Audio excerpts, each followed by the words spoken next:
가슴이 뜨거워지는 영상이었습니다. 이럴 때 박수 한번 빡 보내주시면 우리 서로가 조금 더 열정이 올라오지 않겠습니까? 자, 이제 본행사 들어가기 앞서서 국민의례 진행해야겠죠? 모두 자리에서 일어나 스크린의 국기를 바라봐 주시기 바랍니다.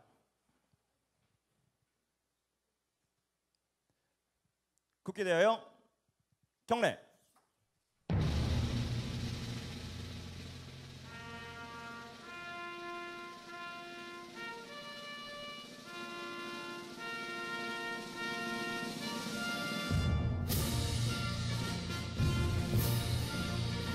나는 자랑스러운 태극기 앞에 자유롭고 정의로운 대한민국의 무궁한 영광을 위하여 충성을 다할 것을 굳게 다짐합니다.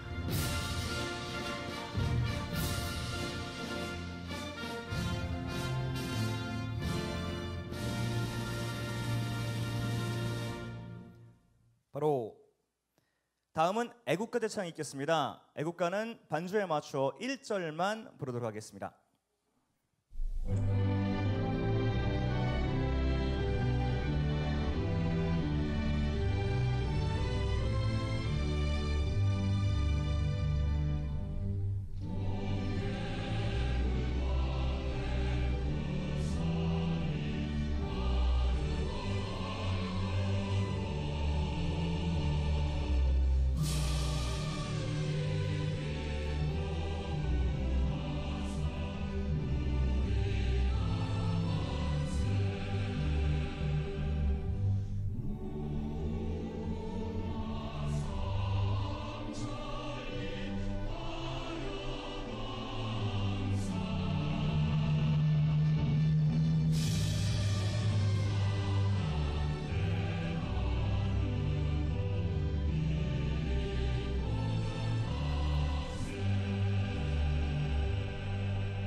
이어서 순국 선열 및 호국 영령 그리고 천안함 순국 용사들에 대한 묵념이 있겠습니다.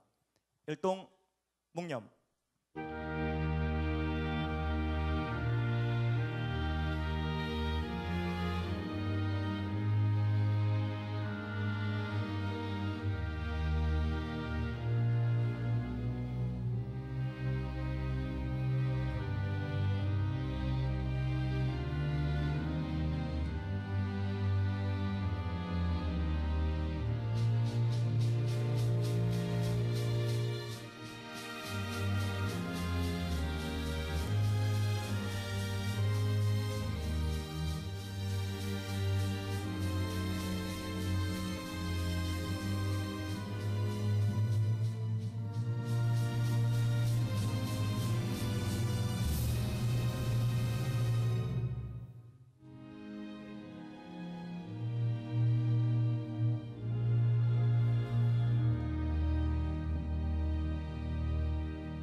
바로 모두 자리에 앉아 주시기 바랍니다.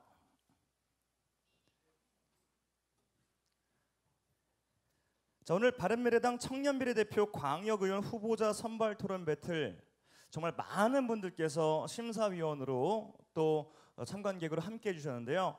진짜 그 어떤 당행사보다 많은 분들이 이 궂은 날씨에도 불구하고 참여해 주셨던 것, 오늘 행사가 얼마나 중요하고 또 많은 의미를 담고 있는지 알 수 있는 부분이 아닌가 싶습니다. 보통 사회자들이 가장 어려워하는 부분이 이렇게 많은 VIP와 내빈들이 모신 자리인데요. 오늘 꼼꼼히 한 분 한 분 소개해 올릴 때마다 여러분 뜨거운 박수와 함성으로 함께 환영해 주시기 바라겠습니다. 네 분들께서는 소개드릴 때 자리에서 잠깐 일어나셔서 인사 부탁드리겠습니다. 가장 먼저 박주선 대표님 자리하셨습니다. 반갑습니다. 이어서 김동철 원내대표님 반갑습니다. 인재영입위원장이시자 서울시장 후보로 나서주셨죠? 안철수 후보님 어디 계십니까?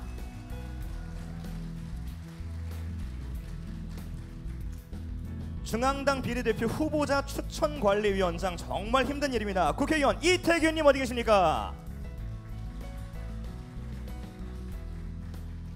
하태경 최고위원님 오느라 고생하셨습니다. 김중로 최고위원님 자리하셨습니다. 안 하셨을 수도 있습니다.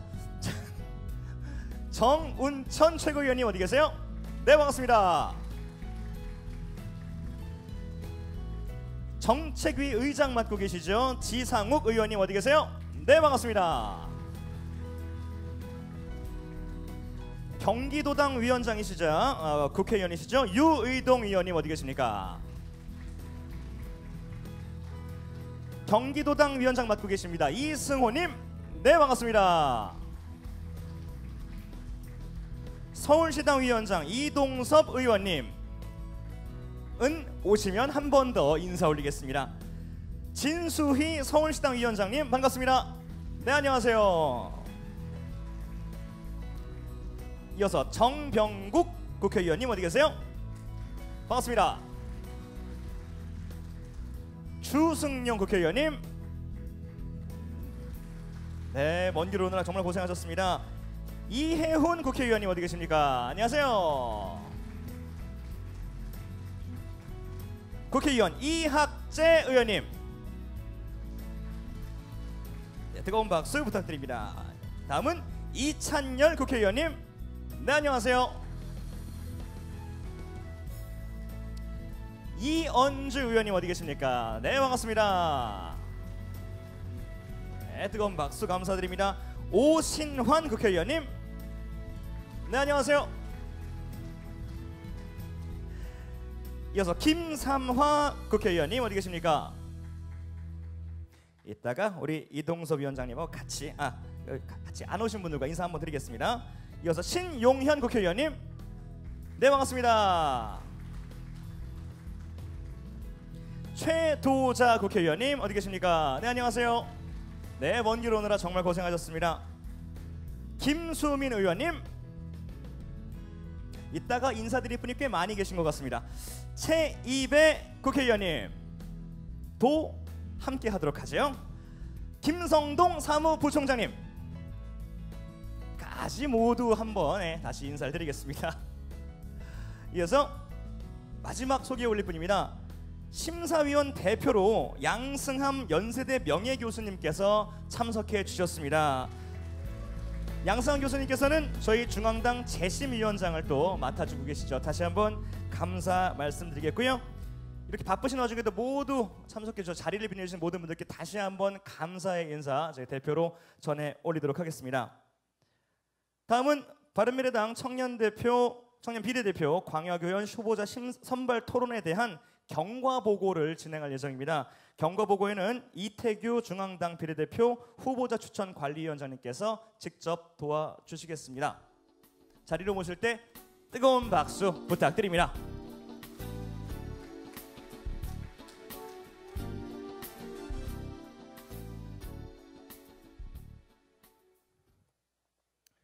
중앙당 비례대표 후보자 추천관리위원장을 맡고 있는 이태규 사무총장입니다. 바른미래당은 합리적인 개혁정당으로 정치 변화를 선도하고자 2018년 3월 30일 제14차 최고위원을 통해서 청년 광역의원 비례대표 우선순위 후보자 선발을 위한 청년 토론 배틀을 실시하기로 결정하였습니다.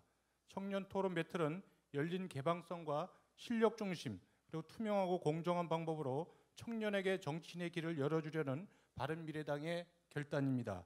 이에 따라 4월 4일 제16차 최고위원회 의결로 중앙당 비례대표 후보자 추천관리위원회를 구성하였고 4월 5일 제1차 회의를 진행하였습니다. 회의 결과를 바탕으로 4월 6일 서울, 경기 등 비례대표 의원 정수가 6인 이상인 지역은 만 39세 미만의 청년만 신청이 가능하도록 하고 6인 미만 지역은 연령 제한을 두지 않되 청년에게는 20%의 토론 가산점을 부여하며 학력 제한이 없고 이름, 생년월일, 현 거주지 등 후보자 등록에 필요한 최소한의 정보와 간단한 자기소개서만 제출하여 학력에 따른 선입견을 없애고 신청자 전원을 대상으로 한 블라인드 면접 예비심사를 통해서 8강 진출자를 선발한다는 내용의 청년 토론 배틀 지원자 모집을 공고하였습니다. 공모 결과 총 231명이 응모하였으나 토론 배틀 실시 기준을 충족시킨 서울, 경기, 충북 3개 지역을 4월 18일 토론 배틀 지역으로 확정하였습니다. 4월 21일 응모자 인터뷰 등을 통해 서울 지역 예비심사를 진행하여 8강 토론자를 선출하였고 4월 24일 경기, 4월 25일 충북 역시 8강 토론자를 확정하였습니다. 4월 28일 경기 8강 4강전을 통해서 김진아 노무사와 정의도 구 바른정당 서울시당 청년위원회 부위원장이 결승 진출자로 선정되었습니다. 4월 29일 충북은 김성실 사회복지사와 남기의 충북공익지원센터 대표가 4월 30일 서울은 의사인 김재림 씨와 백관백 국회의원 보좌관이 선전하여 결승 진출을 확정지었습니다. 5월 1일 어제 치러진 충북 결승에서 경륜과 노련미를 앞세운 남기의 토론자가 청년 후보 경쟁자를 두고 우승을 차지하였습니다. 그리고 오늘 이곳 국회 헌정기념관 대강당에서 청년 토론 배틀 서울 경기 지역 결승이 진행되고 있습니다. 각 지역의 우승자는 중앙당 비례대표 후보자 추천관리위원회 의결과 최고위원회의 승인을 거쳐 바른미래당 비례대표 광역의원 후보자로서 여성이면 1번, 남성이면 2번의 공천 순위를 받게 됩니다.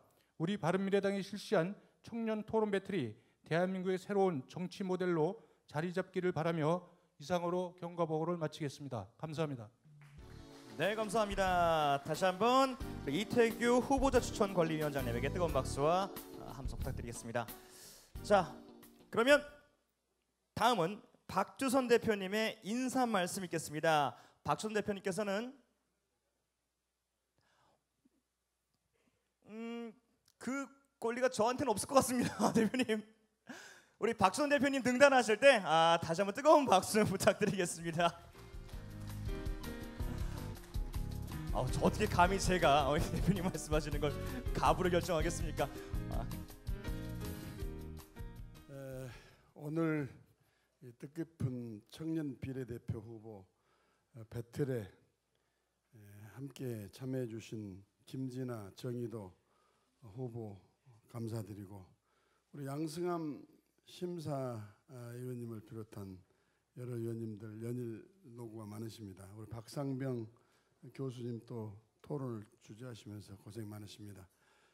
대한민국 정당 사상 처음으로 도입이 된 우리 비례대표 청년 후보 선출을 위한 청년 배틀 제도는 앞으로 대한민국 정당의 공정하고 투명한 공천의 절차를 모범적이고 선도적으로 시행하는 그런 평가를 받고 있다고 저희들 자평을 하고 또 여러분들이 평가를 해주고 계십니다.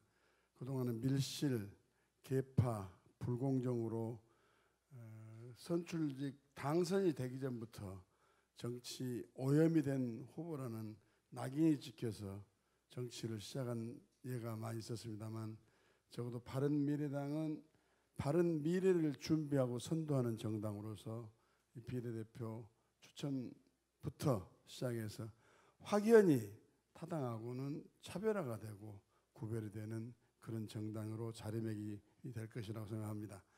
어제도 제가 이 배틀에 참여를 해서 심사도 하고 관전을 했습니다만 불꽃 튀는 논쟁 또 그리고 상상을 초월한 해박한 지식과 논리 이런 것이 대한민국의 정치적 수준이 후보자뿐만 아니고 유권자도 높긴 하지만 청년 후보자에게 특별히 높은 평가를 드리지 않을 수가 없다는 생각이 듭니다. 오늘도 우리 배틀을 통해서 어느 분이 선출이 되든 간에 경쟁의 자세와 에티켓을 지키면서 본인이 준비했던 내용을 유감없이 발휘를 하고 또 평가를 받아서 좋은 결과 있기를 기대합니다. 다시 한번 함께해 주신 여러분 진심으로 고맙습니다. 감사합니다. 네, 뜨거운 박수 부탁드립니다.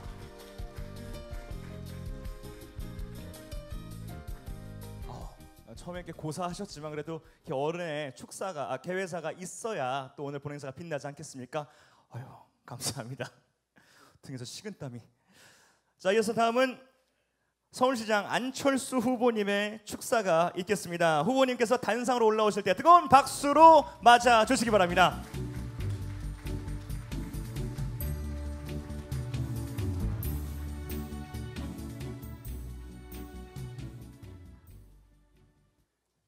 저는 조금 전에 상가에 갔다 왔습니다.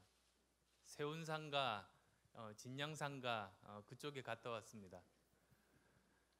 30년 전에 그때 처음 제가 컴퓨터 이제 배우고 하면서 그때 세운상가 굉장히 번창했습니다. 그때 생각도 새록새록 났습니다. 그런데 가서 보니까 이제 상인분들 너무너무 먹고 살기 힘들다.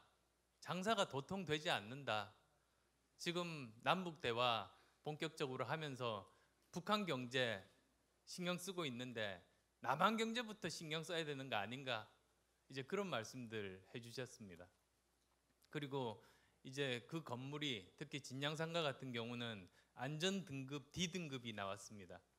근데 거기에 또 서울시가 무슨 꽃길 만들고 사업한다고 하면서 굉장히 상인분들이 속상해 하십니다. 왜 우리들 말 듣지 않느냐 그런 말씀들을 하십니다.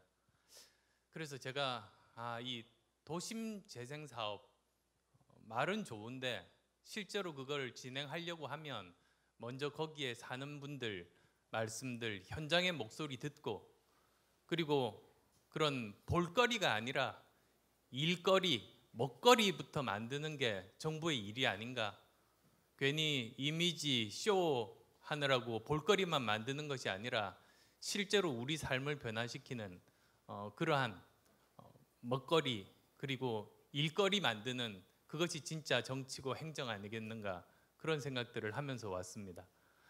오늘 이제 토론 배틀도 저는 그렇게 진행되면 정말로 좋겠다는 생각입니다. 그냥 뭐 말과 말, 논리와 논리만의 그런 대결이 아니라 실제로 현장의 목소리에서 우러나오는 그 진솔한 생각들 그리고 그동안에 자기 일처럼 그렇게 깊이 있는 고민을 했었던 그 내공들이 드러나는 것이 정말로 중요한 것 아니겠습니까? 뭐 말 한 번도 안 더듬고 정말 청산유수처럼 하는 것이 중요한 것이 아니라 그동안에 얼마나 많은 깊이 있는 고민을 했었나 그리고 얼마나 진정성이 있고 진솔한가 그런 것들이 훨씬 더 많이 평가받는 그런 토론 배틀이 되면 좋겠다는 생각을 합니다. 그러면 우리 바른미래당 후보는 누가 되더라도 다르구나. 의정활동할 때도 정말 다른 사람이구나. 그런 자랑스러운 후보가 될 것을 믿어 의심치 않습니다. 고맙습니다. 네, 자리였을 때 박수 부탁드리겠습니다. 우리 안철수 후보님의 그 축사 및 격려사가 오늘 자리에 임하는 후보자님들에게 좀 전달이 되기를 바라는 마음입니다. 자, 토론회에 앞서 오늘 이 토론회의 주인공들이죠. 후보자들을 모시고 기념 촬영과 간단한 각오 한마디 들어볼 텐데 그에 앞서서 이 후보자들 어떤 활약 펼쳐오며 이 자리까지 올라오게 되었는지 영상을 통해서 먼저 만나보시겠습니다.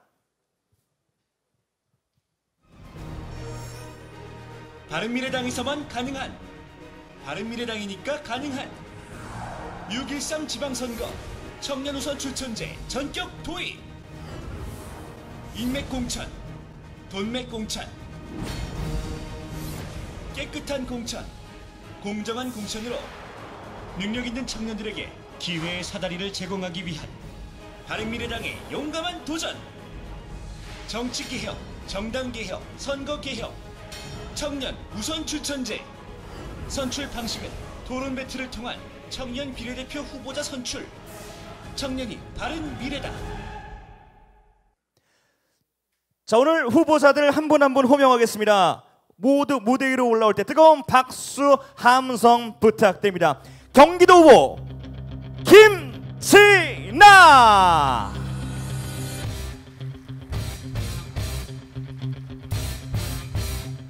자, 김진아 후보가 무대 위로 올라오고 있습니다. 응원해 주시는 분들, 함께 오신 분들 뜨거운 박수 부탁드리고요. 이에 맞설 또 다른 경기도 후보죠. 정희도 후보. 뭐 크게 90도 인사 한번 하고 안녕하십니까. 당당하게 자리에 임해 주었습니다. 자, 그렇다면 서울 후보들은 누가 있을까요? 백관백 후보를 모셔봅니다. 오늘 플랜카드가 백관백이 바른미래당의 미래당.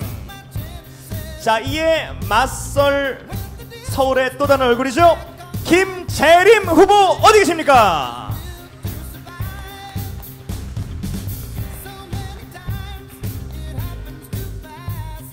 네, 다시 한번 우리 모든 심사위원님, 참가객님께 크게 인사 올리겠습니다. 차렷 경례.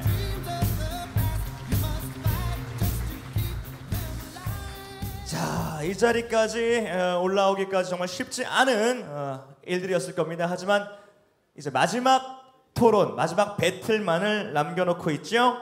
우리 후보자님들께서 오늘 어떤 마음과 어떤 각오로 이 자리에 임하실지 우리 한 분 한 분씩 간단하게 말씀 들어보겠습니다. 호명하는 분은 본인 소개와 함께 오늘의 임하는 각오 한마디 부탁드립니다. 먼저 경기도 후보 김진아 후보에게 마이크를 건네봅니다.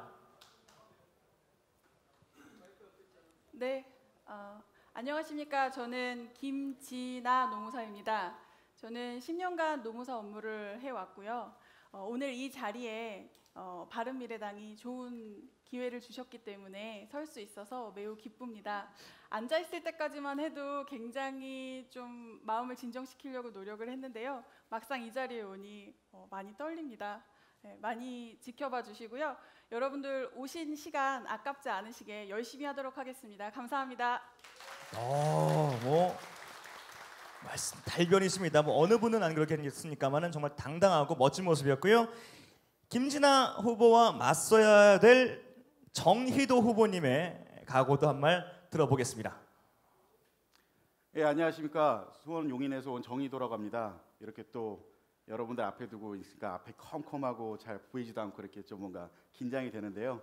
오늘 토론 좀 유의미하고 좀 우리가 어떤 가능성을 보여줄 수 있는 청년 비례대표를 뽑는 이 새로운 시도에 대해서 저희가 또 선거는 축제다라는 말처럼 축제처럼 즐길 수 있는 그런 분위기를 만드는 데 좀 일조하고 싶습니다. 감사합니다. 선거는 축제다라는 메시지와 함께 멋진 투블럭 헤어를 자랑하고 계십니다. 인상적이에요. 이어 서울입니다. 백관백 후보님 오늘 각오 한 말씀 부탁드릴게요. 네, 안녕하십니까. 국회에서 10년간 보좌관 생활을 한 백관백입니다. 옆에 계신 분도 10년 하시고 저도 10년을 했는데 이 토론회를 준비하면서 바른미래당의 진정한 창당의 가치가 무엇이고 우리가 나아갈 길이 무엇인가를 되게 많이 고민을 한 것 같습니다. 지난밤에도 잠을 잘 못 잤는데요. 물론 준비할 게 많아서 더 그런 것도 있지만 다시 한번 제가 왜 이곳에 서 있는지 되게 고민하는 순간들이었습니다. 오늘 토론을 통해서 제가 국회에서 겪었던 경험과 그리고 우리 바른미래당 창당과 함께했던 그런 경험들 함께 진솔한 얘기들을 나누는 시간 가졌으면 좋겠습니다. 감사합니다. 네, 목소리가 거의 한석규 씨 같았어요. 굉장히 굵고 굉장히 멋진 모습이셨습니다. 자, 마지막 후보입니다. 우리 서울 백관백 후보와 맞서게 될 김재림 후보에게 마이크를 넘깁니다. 예, 안녕하세요. 김재림입니다. 일단 먼저 이렇게 청년 토론 배틀이라는 좀 건강하고 또 건전한 이런 방식으로 또 공천권을 청년들에게 기회를 주는 이런 제도를 마련한 바른미래당에 먼저 감사의 말씀 좀 전하고 싶고요. 두 번째로는 8강, 4강 때와는 결승의 분위기가 사뭇 다른 것 같습니다. 훨씬 참석해 주신 기빈분들도 많으시고 방청객분들도 많으신데 어떤 그런 기대가 저희 청년들에게 거는 기대라고 생각합니다. 그런 기대에 부응할 수 있도록 오늘 좀 더 최대한 수준 높고 건강하고 발전된 토론할 수 있도록 노력하겠습니다. 감사합니다. 네, 정말 말쑥하게 잘생긴 우리 김재림 후보의 각오까지 들어봤습니다. 자, 이제 사진 촬영을 위해서 박주선 대표님을 다시 한번 무대 위로 모시고 우리 후보자들과 사진 촬영 함께 진행하도록 하겠습니다. 항상 누군가가 무대 위로 올라올 때는 어떻게 해요? 박수로 환영해 주시기 바랍니다.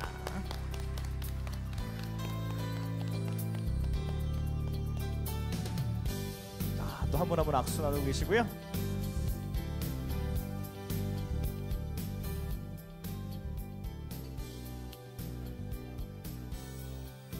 기자님들께서 카메라로 열심히 멋진 모습, 우리 또 열정 넘치는 모습 촬영하고 계십니다.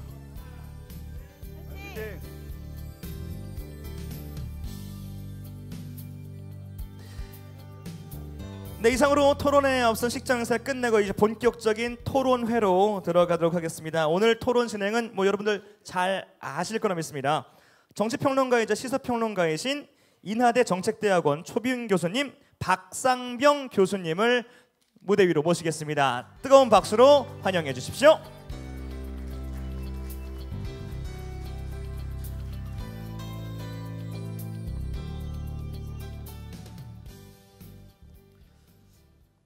네, 정말 저는 정말로 감동입니다.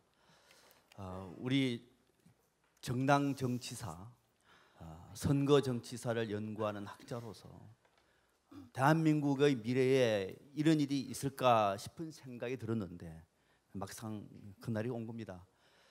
정말로 바른미래당만이 할 수 있었던 작품을 지금 여러분들은 보고 있는 겁니다. 혹시 오늘 이 행사가 누군가에게 보여주기 위한 것 아니겠느냐라고 하시는 분들, 이 자리에 언론인도 많이 오셨습니다만 절대로 그런 것이 아닙니다. 오늘 이 자리는 그동안에 우리 선거 정치에서 또는 우리 정치 행태로 볼 때도 거대 권력에 독점했던 돈, 인맥, 학연, 지연, 백, 이 거대한 장벽 앞에서 좌절했던 우리 청년들, 또 우리 여성들, 그분들에게 처음으로 아무 상관없이 당신의 능력을 보여달라고 바른미래당이 오늘 장을 만든 겁니다.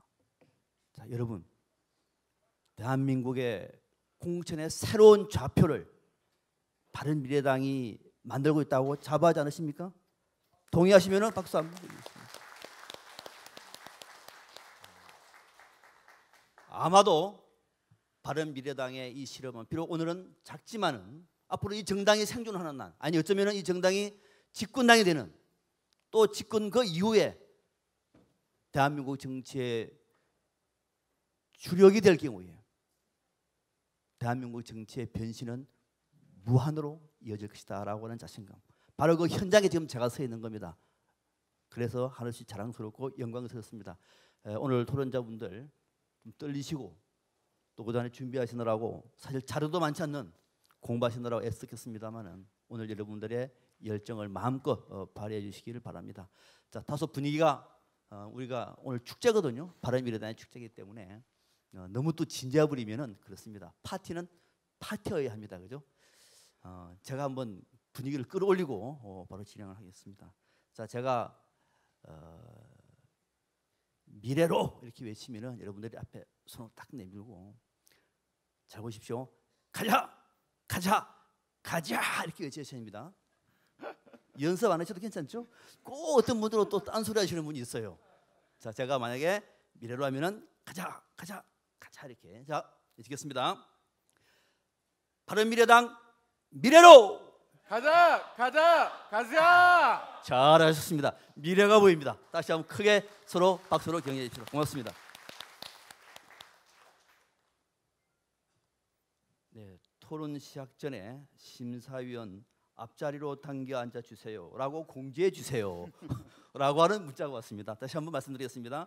심사위원들은 저 앞자리로 당겨 앉아 달라는 당 집행부의 얘기가 들어왔습니다. 네, 앞쪽으로 좀 자리에 앉아서 아마 카메라라든지 또는 우리 토론자 더 잘 볼 수 있도록 이렇게 배려하고 있는 것 같습니다. 네, 앞자리로 뒤에 계신 분들 심사위원들은 네, 되었습니까? 자, 그러면 오늘 본격적인 토론에 앞서 진행 방식에 대해서 제가 잠시 설명을 드리겠습니다. 뭐 토론자분들은 잘 아시겠습니다만은 토론자분들의 답변 순서는 사전에 추첨을 통해서 결정이 됐습니다. 경기 지역의 결성 토론 주제는 공지해 드린 대로 두 가지로 잡았습니다. 하나는 정치개혁 어떻게 할 것인가라고 하는 주제가 하나 있고요. 두 번째 주제는 바른미래당이 지향해야 할 제3의 길은 무엇인가. 좀 어렵죠. 저도 어렵습니다. 솔직히 말하면. 아무튼 이 큰 주제 두 가지를 가지고 오늘 토론할 것 같습니다. 토론은 첫 번째 주제인 정치개혁 어떻게 할 것인가에 대해서는 두 개의 공통 질문이 있고요. 시간 총량제 자유토론이 있습니다. 이거는 주어진 시간 10분 내에 마음껏 쓰셔도 괜찮습니다. 그러나 마음껏 쓰다 보면은 답변할 시간이 없겠죠. 적절하게 시간을 배분하시는 테크닉을 보여주시기를 바랍니다. 두 번째 주제는 바른미래당이 지향해야 할 제3의 길은 무엇인가라고 하는 주제인데 여기는 공통 질문 없이 질문자 간의 시간 총량제 안에서 자유토론으로 하시면 됩니다. 질문도 하고 반박도 하고 반박에 재반박도. 여기는 10분 안에 마음껏 하시면 되고요. 혹시나 분위기가 조금 다른 길을 간다, 옆길로 간다, 본질가 좀 다르다 하면은 그때는 사회자의 자격으로 개입을 해서 분위기를 다시 원점으로 돌려내 하겠습니다. 그래서 왜 나만 그래 이렇게 하지 마시고 오늘 이 분위기를 더 건강하게 만들기 위한 사회자의 개입 용서해 주시기 바랍니다. 그 다음에는 전체적으로 토론은 1시간 정도 됩니다만 맨 마지막에는 마무리 토론까지 이렇게 준비가 되어 있습니다. 자, 그러면은 오늘 주인공들을 단상으로 모셔야 되겠죠? 단상으로 모실 때 여러분 긴장하지 말고 마음껏 하시라고 큰 박수로 격려해 주시면 고맙겠습니다. 자, 오늘 자리는 여러분들 심사위원을 중심으로 해서 좌측에 김진아 후보, 여러분들 중심으로 좌측에 김진아 후보, 저 우측에 정희도 후보가 자리를 같이 하게 됐습니다. 자, 한 분씩 모시겠습니다. 자, 먼저 첫 번째로 모실 분은 왼쪽입니다. 김진아 토론자 단상으로 모시겠습니다. 어서 오십시오.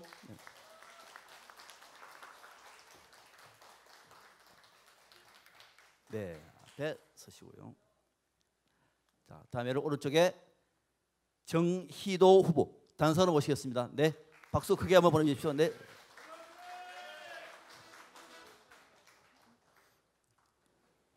자, 이쯤 되니까 두 분 다 별로 긴장되지 않으시죠, 그죠? 엄청 긴장됩니다. 긴장됩니까? 네, 하기야 뭐 저도 긴장이 돼요. 제가 왜 긴장이 되죠? 그러니까 여러분들 그것도 좀 감안해 주셔서 이따가 잘 심사해 주시기 바랍니다. 자, 그러면은 모두 발언 순서입니다. 모두 발언은 시간이 1분이고 앞에 이게 시계가 보이죠? 시계 1분 안에. 그래서 만약에 시간이 늦어지면 제가 제지를 한다든지 공지를 하겠습니다. 시간 안에 하는 것도 토론의 능력입니다. 1분씩 드리겠습니다. 자, 먼저 사전 추첨에 따라서 먼저 김진아 후보 모두 발언 1분 드리겠습니다. 네, 발언을 시작하겠습니다. 헬조선이라는 말을 많이 들어보셨을 겁니다.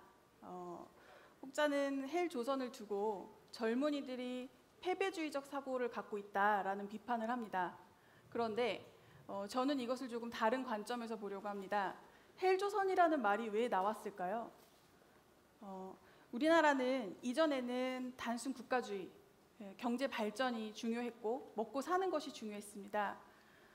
그런데 이제 민주화 시대가 지나고 나서 현재는 국가보다는 개인이 더 중요한 사회가 되어 가고 있습니다. 국가가 개개인의 관심사, 개개인의 생활을 케어해 줘야 한다라는 방향으로 흘러가고 있다라는 것입니다. 그래서 헬조선 이 단어는 정치에 대한 국민의 관심이라고 저는 보았습니다. 그래서 문제를 해결하는 데 있어서 가장 중요한 것이 문제 인식이라고 합니다. 헬조선은 문제 인식이 되었다라는 내용입니다. 그렇기 때문에 우리는 이 부분에 대해서 정치적으로 개혁해 나가야 하고 앞으로 우리가 어떻게 나가야 할지를 고민하게 되는 것입니다. 저는 이 주제들에 대해서 준비를 하면서 정치에 대한 생각을 다시 하게 되었습니다. 누구를 위하여 정치를 할 것인가? 당연히 국민과 국가를 위한 정치를 하는 것이 맞겠죠. 그래서 그 방향에서 저는 지금 이런 자리를 우리 바른미래당에서 준비해 주신 것도 새로운 길을 가는 한 방향이라고 생각을 합니다. 문제가 인식이 되었기 때문에 개혁과 새로운 길을 고민하는 정당, 그리고 새로운 역사를 써나갈 수 있는 정당이 될 것이라고 믿으면서 토론을 시작하도록 하겠습니다. 이상입니다. 네, 박수 한번 해주시는데요. 모두 발언, 지금 여러분들은 보실지 모르겠습니다만 준비를 많이 해왔는데 시간이 조금 오버가 됐습니다. 모두 발언이라서 따뜻한 바른미래당에서는 그냥 넘기자고 해서 제가 넘어가는 겁니다. 자, 이번에는 정의도 후보 모두 발언 1분입니다. 네, 안녕하십니까. 오늘 경기도 청년 토론 배틀의 한 축을 맡게 된 정희도입니다. 오늘도 김재나 토론자님과 함께 오늘날 우리 정치 그리고 바른미래당 우리가 나아가야 될 시급한 과제와 또 그 대안들이 무엇인가 여기에 대해서 토론하게 되었는데요. 무엇보다도 사실 TV에서만 보던 유명한 국회의원님들 또 이렇게 앞에 모시고 이렇게 또 그리고 여러 우리 당의 지지자 이렇게 앞에서 발표하게 되니까 매우 긴장되고 떨립니다. 제가 바른정당의 청년정치학교 1기 학생을 하면서 이제 의원님들이나 이런 분들이 강사로 오셔서 항상 듣다가 이 앞에 나와서 제 얘기를 하고 제 생각을 들려드릴 수 있게 돼서 정말 이게 긴장되고 매우 영광이고 기쁘게 생각합니다. 시대의 변화는 상상을 초월할 정도로 무섭고 빠르게 변화하고 있습니다. 4차 산업혁명이 뭔지 개념을 완전히 이해하기도 힘든데 그 시대는 계속 국민은 계속 바꾸라 변화라고 있습니다. 어떻게 바꾸고 어떻게 변화해야 될까요? 우리 정치권이 국민과 시대의 요구에 맞춰서 어떻게 나아가야 할지 오늘 그 얘기는 이어지는 질문에서 계속 답변 드리도록 하겠습니다. 감사합니다. 네, 박수 한번 해주십시오. 네, 맞습니다. 네. 자, 두 토론자 앞에 시계가 보이죠, 그죠? 예. 물론 지금 정신이 없으시겠습니다만 가끔 우리 심사위원들에게 눈도 맞춰 난 다음에 눈을 내리면서 시계를 봐주면 내가 좀 시간이 늦는구나 이렇게 참고하시기 바랍니다. 자, 모두 발언이라서 시간 넘어도 제가 제지하지 않았습니다. 자, 이번에는 공통 질문으로 들어가겠습니다. 첫 번째 공통 질문입니다. 이번에는 정희도 토론자에게 제가 바로 묻겠습니다. 발언은 2분입니다. 시계가 2분입니다. 돼 있어요. 2분. 자, 우리나라 정당 체제에서 다당제가 필요한 이유가 무엇이라고 보십니까? 예, 우리나라 정치 오랫동안 이 양당 체제가 유지되면서 두 개의 거대 정치 세력, 흔히 진보와 보수, 영남과 호남, 좌파, 우파 이렇게 표현되는 거대 정치 세력이 자신의 노력과 실력보다는 상대 진영의 어떤 단점, 약점, 실수를 꼬투리 잡고 물고 늘어지고 공격하고 비판하면서 헤게모니를 장악하려는 어떤 그런 움직임들이 있었는데요. 이건 적대적 공정관계로서 낡은 관성에 의존하는 분위기를 키우고 타성에 젖은 조직 문화를 형성하는 그런 아주 못된 구태 정치의 온상이 되어 왔습니다. 이것은 새로운 제3의 정치 혹은 또 새로운 제3의 어젠다를 제기되는 가능성을 말살시켜버리고 죽이고 또 유권자들의 정치적 선택의 자유와 기회를 말살하는 결과로 이어졌습니다. 양당 체제 하에서 극렬하게 대립하는 양당 체제 하에서는 국회에서 어떤 문제도 해결하기가 되게 힘들고 흔히 국회 공전, 국회 파행으로 이어지는 결과가 이어지지 않았습니까?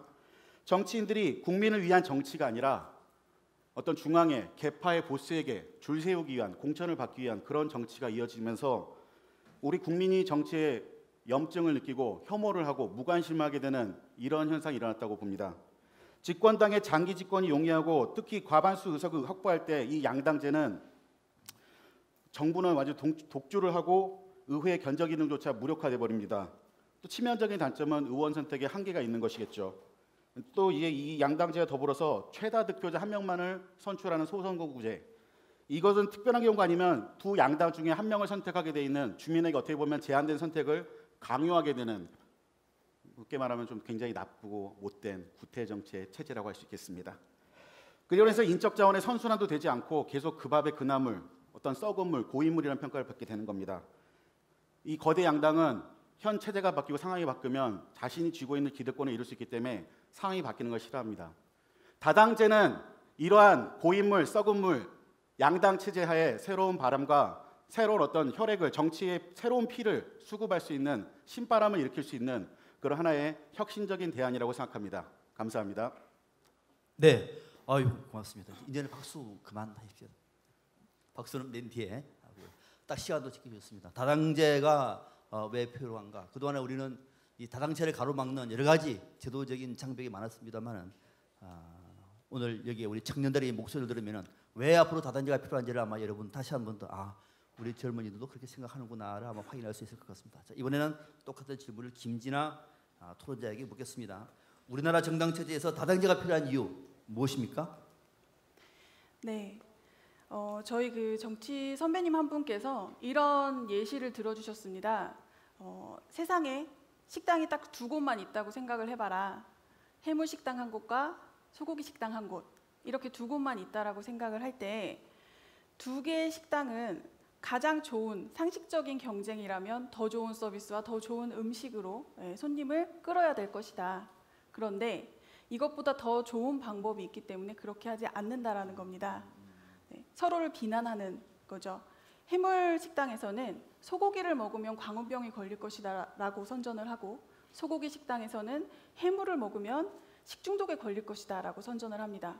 그러면 그런 정보를 가진 손님들은 둘 중에서 차선책 혹은 최악을 피하기 위한 어쩔 수 없는 선택을 할 수밖에 없게 됩니다.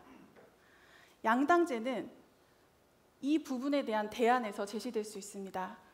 이 두 식당의 흑색 선전을 극복할 수 있는 방법이 뭐가 있을까요? 가장 좋은 대안은 새로운 식당이 생기는 것입니다. 새로운 식당이 생겨서 더 좋은 음식과 서비스로 손님을 맞아들이는 겁니다. 그쪽에 손님을 빼앗기게 되면 기존의 두 개의 식당도 서비스의 질과 음식의 질을 개선하게 될 것이고, 그 혜택은 손님에게 돌아가게 될 것입니다. 지금 다당제의 필요성도 이것과 같습니다. 지금 우리나라의 그 선거 제도에 의해서 소선거구제 그리고 최다 득표자만 선출되는 선거 제도 하에서는 양당제 그리고 기득 정당이 유리하게 되어 있습니다. 소수 정당은 생기기는 하지만 자리 잡기가 굉장히 어렵습니다. 그래서 이렇게 빠르게 변화하는 사회에서 다수의 의견, 다양성을 수렴하기 위한 새로운 정당이 필요하고, 그 새로운 정당에서 새로운 더 좋은, 질 좋은 정책들을 내놔야 된다라고 생각을 합니다. 이상입니다. 네, 시간도 거의 정확하게 지켜주셨습니다. 참 이게 지금 심사하시는 분들도 힘드실 것 같아요. 이렇게 수준 높은 고담 준론의 대한민국 다당 체제의 필요성, 진작적 이분들에게 좀 필요성을 알았으면 더 좋았을 텐데라고 하는 생각이 들 정도로 두 분 다 참 준비를 많이 해오셨고, 또 가치를 지향하는 정당의 청년 비례대표 후보자 선정에 맞는 그런 두 분이 길성에 올라오신 것 같습니다. 수고하셨고요. 이제 조금 더 긴장이 좀 낫죠? 풀리죠 이제? 이제 자유롭게 두 분이 말씀하는 자세도 한 분은 조금 편안하게 이런 자세고 한 분은 반듯하게 이렇게 하고 계십니다. 질문을 제가 드릴 때에는 시간이 주어져 있기 때문에 핵심부터 먼저 얘기하는 것도 하나의 방법입니다. 핵심부터. 자, 바로 공통 질문 두 번째 들어가겠습니다. 이번에는 김진아 토론자가 먼저 답변해 주시기 바랍니다. 현행 지방자치제도의 문제점 및 개선 방안은 무엇이라고 생각하십니까? 저는 그 현행 지방자치제도의 문제점에 대해서 가장 큰 문제는 지방자치제도 자체가 수동적으로 운영되고 있다라는 것입니다. 지금 현재 지방자치를 위한 재정과 권한은 대부분 중앙에 집중되어 있습니다. 재정 비율은 중앙이 8, 지방이 2 정도밖에 되지 않고요. 교부금으로 지급되고 있습니다. 그렇기 때문에 가장 큰 문제점은 독자적인 주민을 위한 사업이 어렵다라는 것입니다. 사업을 하려면 예산을 줘야 하고 권한을 줘야 됩니다. 그런데 예산 부분에 있어서 중앙에서 예산을 확보하지 못하면 사업을 진행할 수 없다라는 단점, 그리고 조례를 제정한다라고 했을 때 그 조례가 법령 이하의 그 범위 내에서만 가능하다라는 단점 때문에 주민을 위한 그 주민의 어떤 정책을 독자적으로 수행하고 그 부분에 대한 결과에 대해서 책임지는 부분이 굉장히 약해질 수밖에 없는 상황이다라는 것입니다. 그래서 현행 그 지방자치의 문제점에 대해서는 일단 재정과 권한을 부여해서 적극적으로 지역 주민을 위한 독자적인 업무 수행 그리고 책임을 질 수 있는 지방자치가 되도록 해야 한다라는 것이 제 의견입니다. 네, 다 하셨습니까? 네. 어이구, 네. 무려 40초를 남겼습니다. 40초를. 네.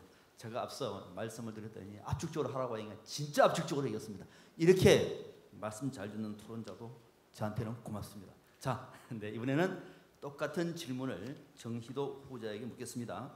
현행 지방자치제도의 문제점 및 개선 방안 2분 드리겠습니다. 예, 우리 민주주의 국가에서 풀뿌리 민주주의의 근간이 되는 것은 바로 지방자치제도입니다. 아주 꼭 필요한 정치적 인프라라고 할 수 있습니다. 지방자치가 유권자들의 정치적인 어떤 훈련 무대이자 정치 신인들의 검증 무대가 되어서 새로운 정치인들의 수혈 통로가 되는 것이 정상적일 텐데요. 하지만 우리나라의 경우 현실적으로 지방자치가 풀뿌리 유권자들의 절실한 어떤 요구보다는 일부 정치 세력의 정파적 이익과 어떤 그런 유불리에 의해서 움직이고 있는 점이 많습니다. 지방자치에 대한 유권자 대중의 현실적인 지역적인 어떤 특수성을 고려하지 못한 그런 요구라든가 이해도가 낮고 또 이로 인해서 일반 유권자들의 관심과 요구에서 괴리된 개인적 신분 상승 욕구와 또 정치적인 어떤 것을 통해서 이득을 얻으려는 그런 정상배적인 이익에 관심을 갖는 불순한 세력들이 악용하고 수준 미달의 정치인들이 그들만의 리그로 전락시키면서 의미가 많이 변질되었습니다. 그러다 보니까 유권자들의 지방자치제에 대한 그런 불신의 정도는 매우 심각하다 할 수 있습니다. 현재로서는 당분간 이 지방의정 활동에 대해서 일반 유권자들의 참여는 조금 다소 기대하기 어렵지 않을까 개인적으로 생각은 합니다. 그럼 어떻게 해야 되냐? 정당별 당원들을 대상으로 해서 의정 정보를 공개하고 의사결정 참여를 좀 확대시켰으면 좋겠습니다. 전반적으로 각 지역의 당원 활동을 강화해서 당의 의사결정에 대한 당원의 권리를 확대하면서 문제 해결의 출발점이 될 수 있다고 봅니다. 제도적 측면에서는 김진아 토론자께서 말씀하신 대로 지방의 재정 자립도가 매우 낮은 형편입니다. 서울, 인천, 울산, 경기도 등을 제외하면 많은 지자체들이 재정 자립도가 50%를 넘지 못합니다. 중앙정부의 교부, 아까 말씀하신 교부제라 이런 거 보조금에 많이 눈치를 보겠죠. 뭘 하려고 해도 임기 안에 뭘 하려고 해도 할 수가 없습니다. 그러니까 티스푼 공사 3만 포 놓고 착공해 놓고 완공 지연시키는 그리고 지방에 뭐 쓸데없이 보도블록 갈아엎는 그런 파행들이 이루어지고 있는 게 지금 현재의 문제점이라고 볼 수 있습니다. 네, 정확하게 시간이 걸렸습니다. 참 내용이 좀 어려운 내용입니다만은 두 말씀을 들어보니까 지금 우리가 맡고 있는 지방자치제도에 어떤 한계가 있고 앞으로 어떻게 개혁돼야 할지 그래서 이번에 개헌안을 바른미래당이 추진을 했습니다만은 두 거대 정당은 이마저도 정략의 사물로 말도 나와 보니까 안 되고 말았습니다. 왜 바른미래당이 앞으로의 대한민국 정당 정치의 중심이 되어야 하는지를 우리 청년들의 지방자치제도의 문제점을 보면서도 우리가 그것도 확인할 수 있는 그런 시간이었습니다. 네, 두 분 수고하셨고요. 자, 이번에는 오늘 아마 토론의 이제 정점으로 가고 있습니다. 자유토론인데요. 자유토론은 각 토론자별로 10분씩 시간이 주어져 있습니다. 두 분이 20분이죠. 20분 안에는 어떤 얘기도 할 수 있습니다. 앞서 말씀드린 것처럼 자기의 주장, 반박, 재반박, 재반박 다 할 수가 있는데 얘기를 오래 하다 보면은 시간 다 가버립니다. 그럴 때쯤 되면은 답변을 하려고 해도 시간이 없기 때문에 시간을 앞에 보시면서 말씀을 하시고 만약에 주장을 마음껏 하시더라도 시간이 너무 길어지면은 좀 지루하니까 제가 개입을 해서 그만 좀 해주십시오라고 당부를 드리겠습니다. 자, 10분 동안은 마음껏 활용하시는 시간 자유토론. 첫 번째 주제입니다. 이번에는 조금 주제가 어렵습니다만 바로 시작을 하겠습니다. 우리가 이른바 정치와 관련된 개혁은 여러 주제가 많습니다만 일부러 주제를 이렇게 크게 잡은 이유는 우리 청년들이 원하는 정치 개혁은 어떤 목적으로 어떤 데 초점을 두고 있는가를 마음껏 정하라는 의미에서 주제를 이렇게 잡았습니다. 자, 먼저 정치 개혁 어떻게 할 것인가에 대해서 토론을 해주시기 바랍니다. 자, 이번에는 먼저 누가 하시겠습니까? 누가 얘기했나요? 두 분이? 두 분에서 네, 먼저 돼 있죠. 네, 순서가 정해져 있습니다. 네, 그렇습니다. 정치 개혁 어떻게 할 것인가에 대해서 얘기를 주제를 하고 이 주제가 얘기될 동안에는 최진아 후보는 이 반대쪽 토론자는 신중히 들어서 재반박을 할 수 있는 이렇게 얘기를 진행하겠습니다. 먼저 이번에는 정희도 토론자가 먼저 하겠습니다. 예, 정치 개혁에 대해서는 참 총체적으로 난국이라고 볼 수 있습니다. 손대야 될 게 너무나도 많다는 그런 생각이 드는데요. 다당제, 지방자치, 선거구제 개편, 개헌, 제왕적 대통령제, 분권 문제, 그리고 의회 내각제라든가 이런 검토 문제. 하지만 제가 먼저 우선 봐야 될 것은 우리가 지난 87년도에 어떤 민주화 운동에 성공하면서 대통령 직선제 그리고 5년 단임제를 이끌어내지 않았습니까? 그런데 대통령한테 어떤 권한과 그런 책임이 굉장히 많이 집중이 되다 보니까 5년 단임제, 그리고 제왕적 대통령의 어떤 권력 집중화 이 문제로 인해서 굉장히 많은 폐단이 나고 있습니다. 의회의 할 일은 어떤 행정부의 수반이 대통령을 견제하고 감시하는 역할도 있는 것인데 대통령의 말 한마디에 여당 대표가 눈치도 보고 이렇게 정책도 바뀌고 대통령이 뭘 다 갖고 있으니까 굉장히 그 발전이 이루어졌었고 대통령은 또 5년 단임 그 임기 기간 동안에 성과를 보여주고 여러 가지 그 안에 뭔가 다 하려다 보니까 온갖 포퓰리즘 공약들을 남발하고 이렇게 되는 문제가 있지 않았나 생각합니다. 그래서 또한 대통령의 말 한마디면 정책이 바뀌는 구조 하에 대통령을 흔히 이제 우리가 보면 보좌하는 두 가지의 직급이 있다 볼 수 있는데 하나는 청와대 비서실 그리고 각 국무회의 장관들이겠습니다. 근데 비서실과 어떤 국무회의 장관들은 사실 하는 일이 어떻게 보면 겹친다고도 볼 수 있지만 실제적으로 국무회의 장관들하고 대통령이 어떻게 소통하는 게 아니고 비서실을 통해서 이런 어떤 의견 전달이 일어나다 보니까 비선 실세라든가 그런 측근비라든가 이런 게 굉장히 일어나기 용이한 구조 아니었습니까? 그래서 저는 대통령에 대해서 어떤 많은 그렇다고 이게 갑자기 다 바꿔버리면 혼란이 있을 수 있으니까 그런 방향을 설정을 크게 해놓고서 제왕적 대통령에 대해서 분권의 문제라든가 이제 의회 내각제로의 개선, 개헌 문제라든가 다각도로 협의가 돼야 되는데 사실 일반 국민들은 이게 뭐가 좋은지 왜 나쁜지 홍보가 잘 안 돼 있다고 생각합니다. 저만 하더라도 청년 정치학교 입학 전에는 정치에 대해서 진짜 하나도 모르고 뭐가 나쁘고 뭐가 좋고 왜 사람들은 이렇게 헐뜯고 싸우고 전혀 모르고 있었습니다. 이런 어떤 교육을 통해서 홍보를 통해서 국민들에게 제왕적 대통령제의 폐단과 왜 분권을 해야 되고 왜 내각제를 해야 되고 이것이 단순히 정권 싸움, 정치에 대한 어떤 내 세력을 차지하고자 하는 싸움, 정쟁으로밖에 안 비춰진다면은 굉장히 이런 부분에 대해서 개선이 요원할 것이라고 생각합니다. 우선 제가 생각하는 중점적인 방안은 대통령제의 수술, 변화, 개헌 이쪽으로 우선 마무리하겠습니다. 네, 알겠습니다. 지금 저희가 정치 개혁 어떻게 할 것인가의 큰 주제를 먼저 던졌습니다. 여기에 대해서 이제 정의도 토론자는 지금 제왕적 대통령제의 권한을 분산시키는 방식으로 되든 이건 이제 개헌 문제이기 때문에 그러면 지금 바른미래당의 개헌안에 대해서만큼은 아주 전폭적으로 지지하시겠네요, 그죠? 네. 네, 알겠습니다. 자, 잘하시고 여기에 대해서 이제 김진아 토론자는 반박을 하셔도 괜찮고 또는 나만의 정치 개혁 방안은 이거는 정말로 꼭 말씀을 드리고 싶습니다라고 말하는 시간은 10분 주어졌습니다만은 앞서 토론자는 3분을 썼습니다. 자, 시간은 10분 내에서 먼저 시간을 드리겠습니다. 네, 저희 토론자님께서 이제 포괄적인 내용을 잘 정리를 해주셨기 때문에 정치 개혁의 방법이 여러 가지 있는데요. 저는 먼저 선거구제에 대한 개편이 필요하다라고 생각을 합니다. 선거 방법에 대한 내용인데요. 일단 다당제가 필요하다라는 말씀은 아까 답변에서 드렸던 것 같고요. 지금 현재 소선거구제로 최다 득표자가 선출이 되는 구조입니다. 그런데 이렇게 되면 시대의 다양성을 반영하기가 어렵게 됩니다. 다양한 의견이 표출이 되어 있고 이 의견을 정치에 반영하기 위해서는 그 내용을 우리가 경청을 해야 됩니다. 그런데 경청하는 방법에는 여러 가지가 있겠죠. 요즘 이제 SNS도 많이 활발하게 되어 있기 때문에 여러 가지가 있을 텐데요. 이 부분이 정치에 반영되는 가장 큰 방법 중에 하나가 선거입니다.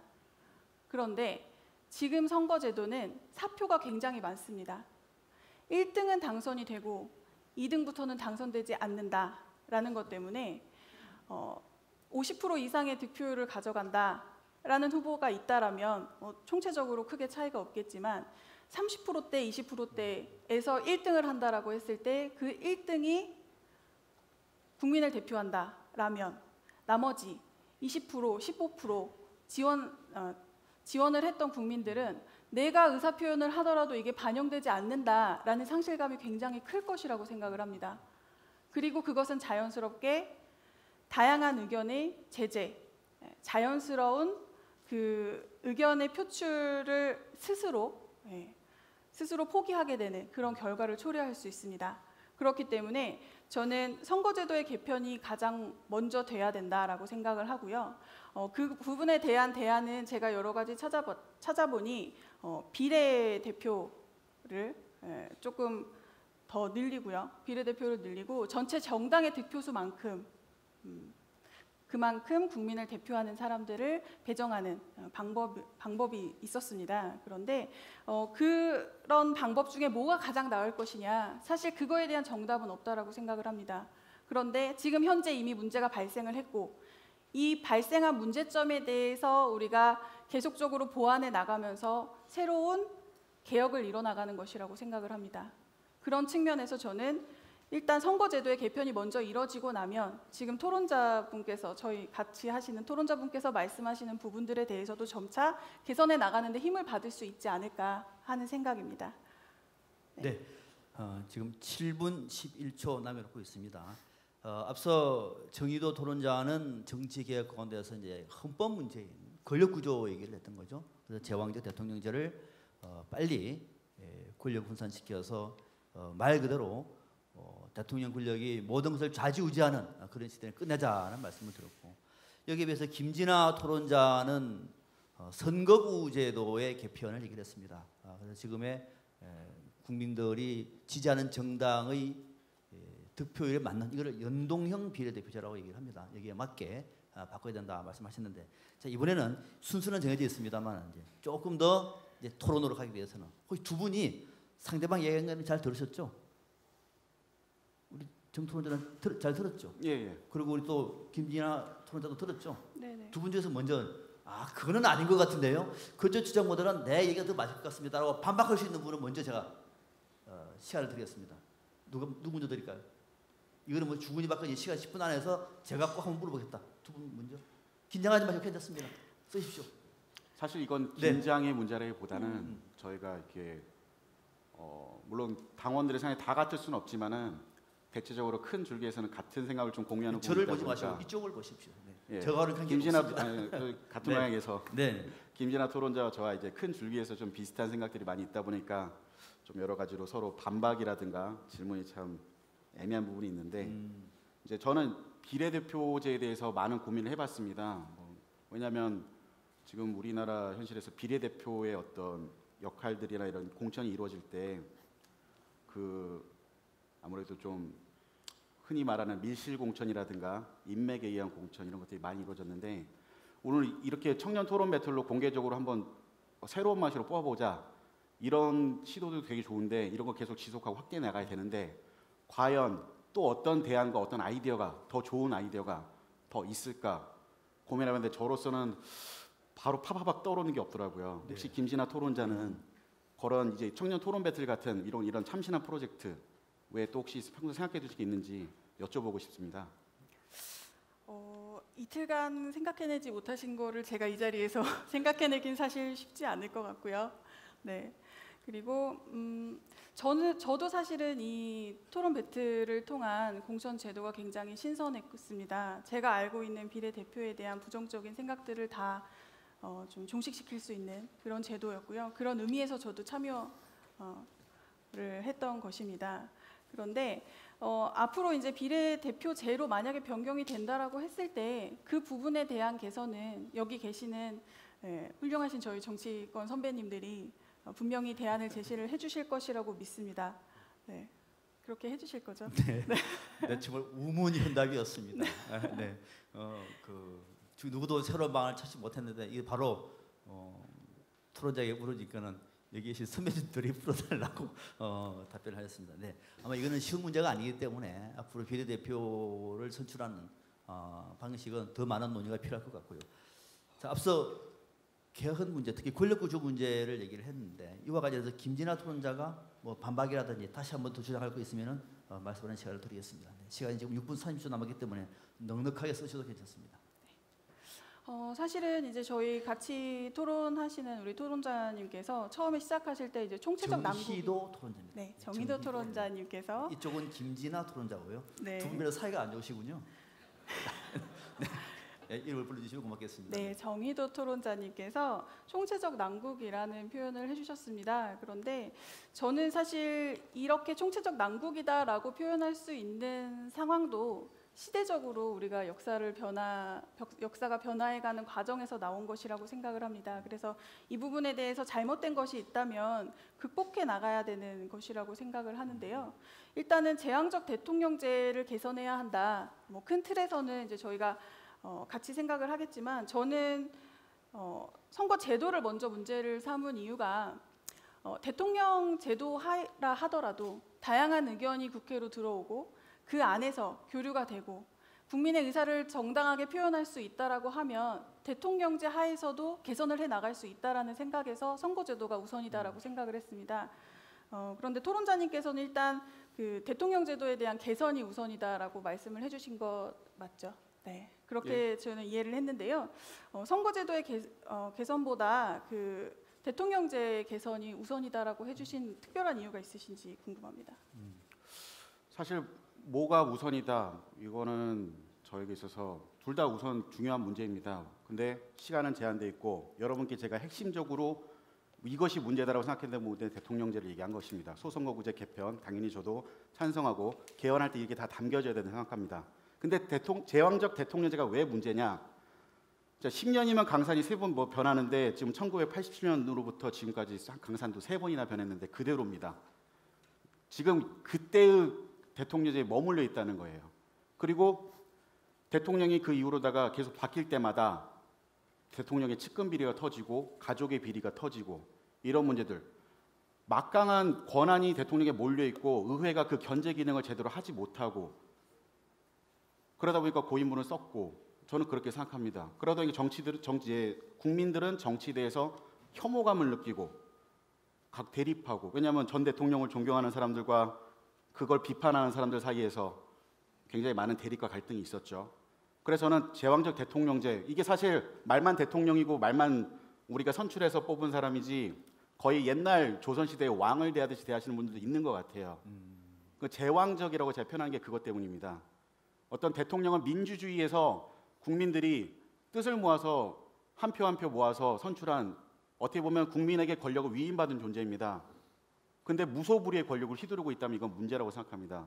당연히 소선거구제 개편하고 다당제가 자리 잡고 지방자치 자리 잡고 그 이전에 앞서서 우리가 생각해야 될 게 왜 그런 문제가 생겼을까? 대통령이 바로 제왕적 권력을 휘두르고 모두 다 그걸 위해서 달려가고 맨날 개헌한다고 약속해서 공약을 잡아놓으면 막 어영부영 넘어가죠. 개헌 안 하고. 그러다 퇴임할 때쯤 되면 다시 개헌 얘기하면은 그 다음 후보들이, 그 다음에 이제 대통령 예상 후보들이 막 또 이제 그런 거 약간 막고 그러니까 계속 미뤄져 왔다고 생각합니다.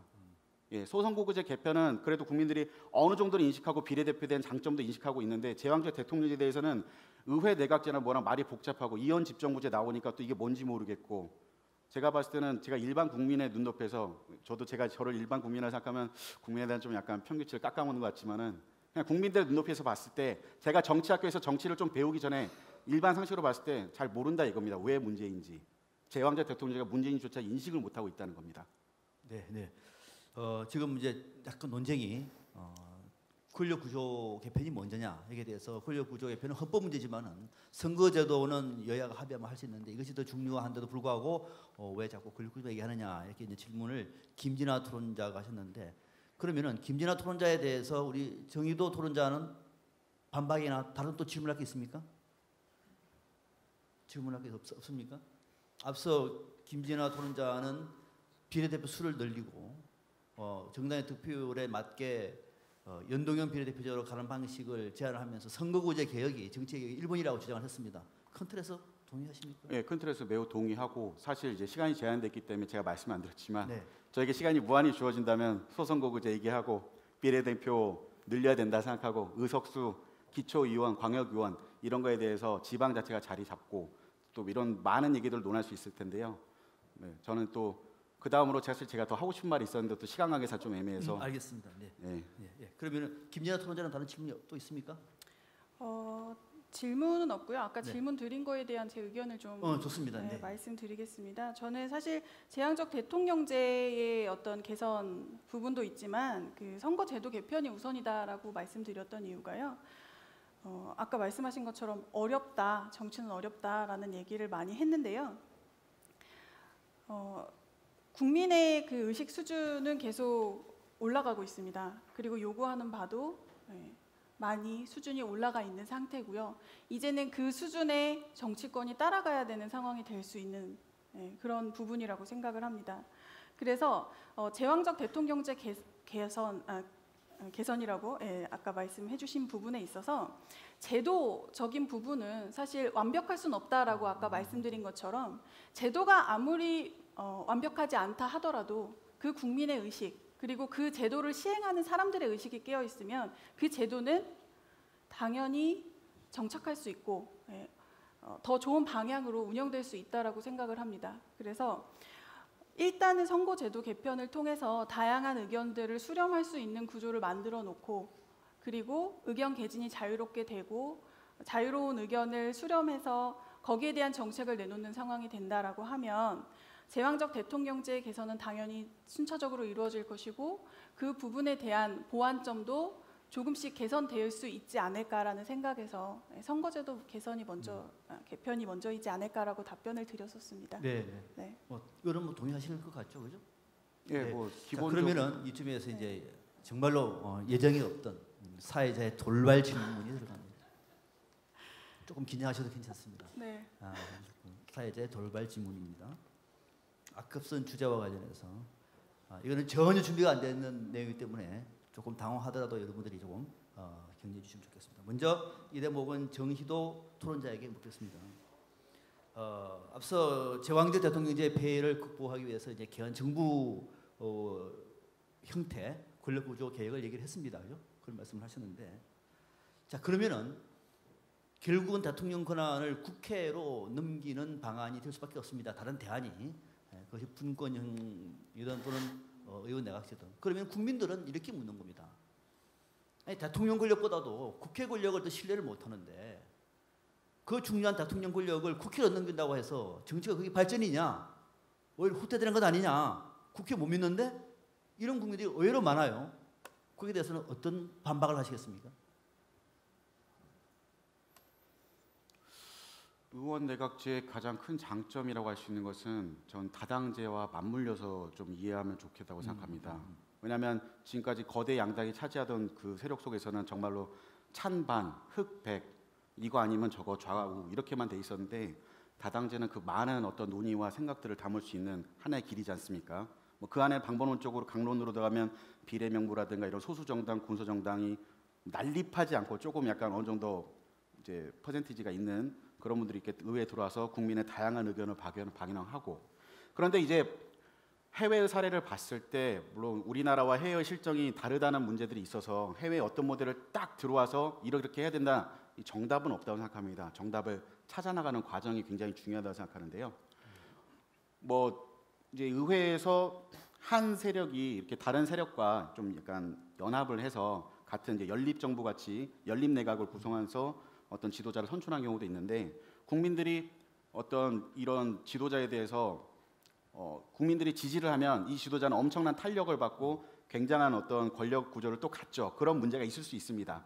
그런데 대통령이 대통령이 아니라 총리입니다. 죄송합니다. 내각의 어떤 총리는 수상은 이제 그런 의회에서 선출돼서 이런 지도자가 그런 국민들의 신임을 바탕으로 신뢰를 바탕으로 할 때는 굉장히 장기적이고 롱런하고 그런 플랜을 가질 수 있다는 장점이면서 이게 동시에 단점이 될 수는 있죠. 권력이 또 너무 많이 간다 할 수 있으니까. 그런데 의회 견제 기능은 그대로 작동하기 때문에 의회가 불신을 하면은 내각이 해산되고 이러면서 다른 어떤 그런 제도적으로 브레이크를 걸 수 있는 부분이 있다고 생각하는데요. 지금의 대통령제는 국민이 대통령을 탄핵소추 심판하고 이렇게 되면은 사회적 파장이 너무 큽니다. 사실 저는 민주주의의 어떤 지난 탄핵을 봤을 때 굉장히 이거는 매우 사실 쪽팔린 일이기도 하지만 해외에 봤을 때 우리는 대통령을 선출할 수도 있지만 판명할 수 있는 힘이 있다. 어떤 민주주의 한 증거로 됐죠. 근데 어떤 사회적 파장은 너무 컸다고 봅니다. 그로 인해서 뭐 사실 뭐 태극기 부대도 나오고 촛불 시민과의 어떤 근데 촛불 시민은 또 각 여러 가지 또 이제 세력들이 함께 하여튼 그런 걸 봤을 때 의회 내각제가 지도자의 어떤 권력 기능이 너무 독단적으로 가고 대통령처럼 이렇게 뭔가 문제를 일으켰을 때 충분히 견제할 수 있는 브레이크가 대통령제에 비해서는 좀 더 사회적 충격도 완화할 수 있고 좀 더 원활하게 기능하고 의회가 대통령 뭐 말 한마디 움직이는 이런 사회보다는 훨씬 더 권력 가능하다고 봅니다. 그 시간을 좀 아껴 놓으시죠. 네, 시간이 23초 남았는데 지금 여러분들은 준비되지 않는 발언에 대해서 생생한 뭐 쪽팔린다는 말까지 나올 정도의 생생한 발언을 지금 보고 계십니다. 말 그대로 우리 바른미래당의 이 지금 배틀은 리얼 프로그램입니다. 그죠? 네. 자 이번에는 김진아 토론자에게 제가 또 역시 돌발 질문을 드리겠습니다. 앞서 연동형 비례대표제라든지 비례대표 의원 수를 좀 늘려야 된다고 말을 했었는데 사실 이 대목은 우리가 정당 정치를 실현하고 직접 민주주의가 아니라 대민주주의를 꼽힐 수 있는 강점 중에 강점이 바로 비례대표제입니다. 그런데 우리나라에서는 지금 비례대표 잘 안 되고 있는 것 같아요. 비례대표 뽑고 나면은 뭐 당론은 집어 던져버리고 자기 교회에 따라서 뭐 그런 분들 몇 분 있죠. 딴 정당에 가가지고 직책도 맡고 그래요. 저는 기괴한 이 비례대표제의 변형을 보면서 과연 이런 것을 보면서 대한민국의 비례대표제가 무슨 의미가 있는가 이런 생각이 들 정도인데 자 그러면은 김진아 토론자님 지금 정당 득표위원 비례대표제가 왜곡되고 있습니다. 이 왜곡되고 있는 비례대표제를 계획할 수 있는 어떤 제도적인 방안이 있다고 보십니까? 어떻게 해야 될까요? 사실 제가 이 토론 배틀을 나오기로 했던 이유 중에 하나가 그 후보가 돼서 그리고 선출되는 과정이 공정했기 때문에 이 과정을 참여를 하게 됐다라고 아까 말씀을 드렸었는데요. 비례대표 제도가 왜곡됐다라고 하는 것은 사실은 그 단편적인 부분에 대해서만 보는 것이라고 생각을 합니다. 결과적으로 현재 왜곡되어 있다고 해서 비례대표 제도 자체가 잘못된 것은 아니라는 말씀을 드리고 싶고요. 사실상 그 어떤 불합리한 과정을 거쳐서 비례대표가 됐기 때문에 그런 행동을 할 수 있는 거고요. 그런 결과를 초래했다라고 생각을 합니다. 이 부분에 대해서는 사실 기존의 저희가 정치 개혁을 얘기하고 있긴 하지만 기존의 비례대표를 선출하는 어떤 과정들 그리고 제가 여기저기서 많이 들었던 그런 내용들이 사실이 아니길 바라면서 듣긴 했지만 그런 내용들이 전면적으로 다 개편돼야 된다고 생각을 합니다. 그래서 비례대표는 사실상 전문인입니다. 어떤 전문인이냐? 국민들이 원하는 것을 듣고 그것을 정책으로 발현할 수 있는 사람들이어야 합니다. 그래서 비례대표 제도가 왜곡된 것에 대한 문제라기보다는 그 과정에 대한 문제점이 아직 개선되지 않았기 때문에 현재 비례대표가 늘어나는 것에 대한 우려가 많은 것이라고 생각을 하고요. 그 과정을 개선한다라고 하면 비례대표 제도가 문제가 있는 것은 아니다라는 말씀을 드리고 싶습니다. 네, 시간은 남았습니다만 만약에 제가 조금 질문이 좀 어렵죠, 그죠? 네. 어려운 걸 말씀을 들어보니까 어려운 것 같은데 만약에 제가 이렇게 하면은 자 국민 여러분, 비례대표 의원이 당론에 위배될 경우에는 당과 당원들의 결의에 의해서 제명처분 당하고 이 제명처분 당하는 국회의원은 국회의원직을 잃게 합시다. 지금은 제명되면 국회의원직을 잃지 않죠, 그죠? 잃게 합시다라고 발의를 하면은 동참하시겠습니까? 일단 당을 정할 때 비례대표가 된다라고 했을 때 내가 선출만이 목적이 아니라 그 당에 내가 원하는 바가 있기 때문에 가는 것이라고 생각을 합니다. 네. 그렇기 때문에 내가 비례대표가 된 다음에 당론과 맞지 않는다. 그래서 이탈을 하겠다라고 하는 것은 어떻게 보면 큰 틀이 바뀐 상태라고 생각을 하고요. 그렇다면 그 바뀐 상태에 대한 부분을 당에서 여론을 흡수해서 변화를 할 것이냐, 아니면 본인이 원하는 그 당론이 있는 당으로 옮길 것이냐 하는 부분으로 이제 나뉠 거라고 생각을 하는데요. 일단은 당론에 대해서 저는 사실 정치 개혁에서 그 부분을 되게 많이 생각을 했습니다. 그 양당제 처음에 말씀을 하셨었잖아요. 과연 정당이 다양한 의견을 흡수할 수 있는 곳인가라는 것에 대한 의문도 많이 가졌었습니다. 그래서 사실상 가장 좋은 방법은 내보내는 것보다는 스스로 본인의 철학과 기준이 맞는 정당을 찾아가는 게 맞다라고 생각을 하고요. 그럼에도 불구하고 당에 해를 입히는 행위를 한다라고 하면 그때에는 말씀하신 대로 하더라도 동의를 할 것 같습니다. 아, 네. 네. 역시 참 따뜻한 따뜻한 말씀을 주셨습니다. 이거는 제가 두 분의 논쟁을 조금 더 치열하게 하기 위해서 말씀드렸는데, 지금 김진아 토론자는 1분 좀 남아 있고요. 정의도 토론자는 23초 남았는데, 아마 정의도 토론자가 김진아 토론자를 향해서 좀 날카로운 질문을 하나 하고 답변하면 시간이 될 것 같아요. 답변하기에는 시간이 조금 애매하기 때문에 먼저 질문 시간을 제가 정말로 날카로운 거, 그 준비했던 비수 하나 딱 던지시기 바랍니다. 네. 네. 사실 비례대표 순번은 네. 국민의 의사를 반영할 수 있고 목소리를 들을 수 있다는 장점이 있다지만 네. 여기에 또 맹점이 있다고 볼 수 있습니다. 그 비례대표 순번은 국민이 정하는 게 아니지 않습니까? 그렇다면 국민의 의사를 잘 반영할 수 있다는 어떤 비례대표제도의 이 약점은 당에서 어떻게 순번을 정하게 되는데, 여기에 대한 결과의 그 과정에 있어서 어떻게 해야지 공정성이 좀 더 국민의 목소리를 대변할 수 있는 사람이 좀 더 선정될 수 있는 그런 방법이 있을까요? 일단 제가 말씀드렸던 그런 일관된 어떤 논점에서 봤을 때는 공정하고 객관적인 과정이 되면 가장 좋을 것 같고요. 그리고 지금 말씀드렸던 부분에 대해서 당장 생각을 해보면 지금 이런 토론 배틀의 과정, 그리고 비례대표가 될 사람들이 본인이 생각하는 어떤 정치에 대한 철학이나 앞으로 나아가야 할 방향들에 대해서 공개하고 당원들이 그 순번을 정하게 하는 방법도 있을 것이라고 생각을 합니다. 네. 네. 말씀 다 하셨죠 이제? 네. 네.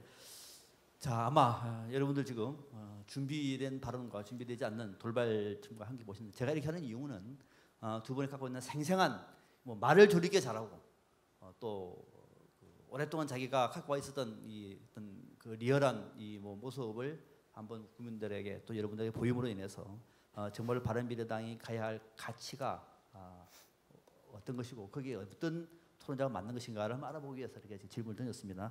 조금 어려운 질문을 던진 이유도 그게 있으니까 두 분 양해를 해주시고요. 아마 지금 두 분은 이런 생각할 겁니다. 바른미래당 지방선거에서 광역의원 비례대표 후보되는 건 진짜 어렵구나. 두 분 다시 못하겠다 이 생각 하나 하고, 두 번째는 진짜 결승전 맞네. 아마 이런 생각, 그죠? 이런 생각 하실 것 같습니다. 자, 그런데 또 드디어 이번에는 또 두 번째 자유 토론으로 가겠습니다. 근데 이거는 또 질문이 진짜 어렵습니다. 이번에도 각 토론자당 10분, 두 분 한숨 돌리시고 말씀하셔야 되겠습니다. 10분 시간이 주어지고, 앞서 말씀드린 것처럼 자기 주장과 반박, 재반박할 수 있는 시간을 각 15분씩 드리겠습니다. 자, 이번에는 김진아 토론자에게 먼저 시간을 드리겠습니다. 준비되셨습니까? 네. 네, 됐습니까? 자, 김진아 토론자에게 질문하겠습니다. 바른미래당이 지향해야 할 제3의 길은 무엇입니까? 사실 저는 그 제3의 길이라는 단어 때문에 굉장히 고민을 많이 했습니다. 도대체 어떤 답변을 제가 이 자리에서 할 수 있을지에 대한 의문이 들었는데요. 사실 바른미래당이 창당된 이유를 먼저 고민을 했습니다. 바른미래당은 기존 정치권의 새로운 동력이 될 수 있을 것이라고 생각을 합니다. 왜냐하면 바른미래당은 기존의 합리적인 진보의 가치와 보수의 혁신이 같이 하는 당이고요. 그리고 중도의 노선을 가는 당이라고 생각을 합니다. 중도 영역을 강화한다라고 하는 것은 정치권에 있어서 연대와 네트워킹을 얼마든지 할 수 있는 당이라는 장점을 갖고 있다고 생각을 합니다.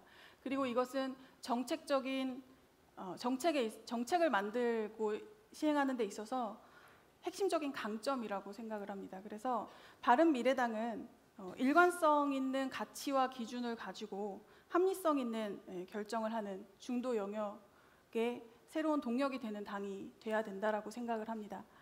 그리고 정권이 바뀌어도 예측 가능한 정치를 할 수 있는, 그래서 국민들이 안정적인 생활을 할 수 있도록 하는 그런 당이 되어야 되는 것이 바른미래당이 나아가야 할 방향이라고 생각합니다. 네. 이상입니다. 네, 정의도 토론 잘 들으셨죠? 이따가 쟁점을 짚어주시고, 이번에는 이제 정의도 토론자가 말씀하실 때 김진아 토론자도 좀 경청하시기 바라겠습니다.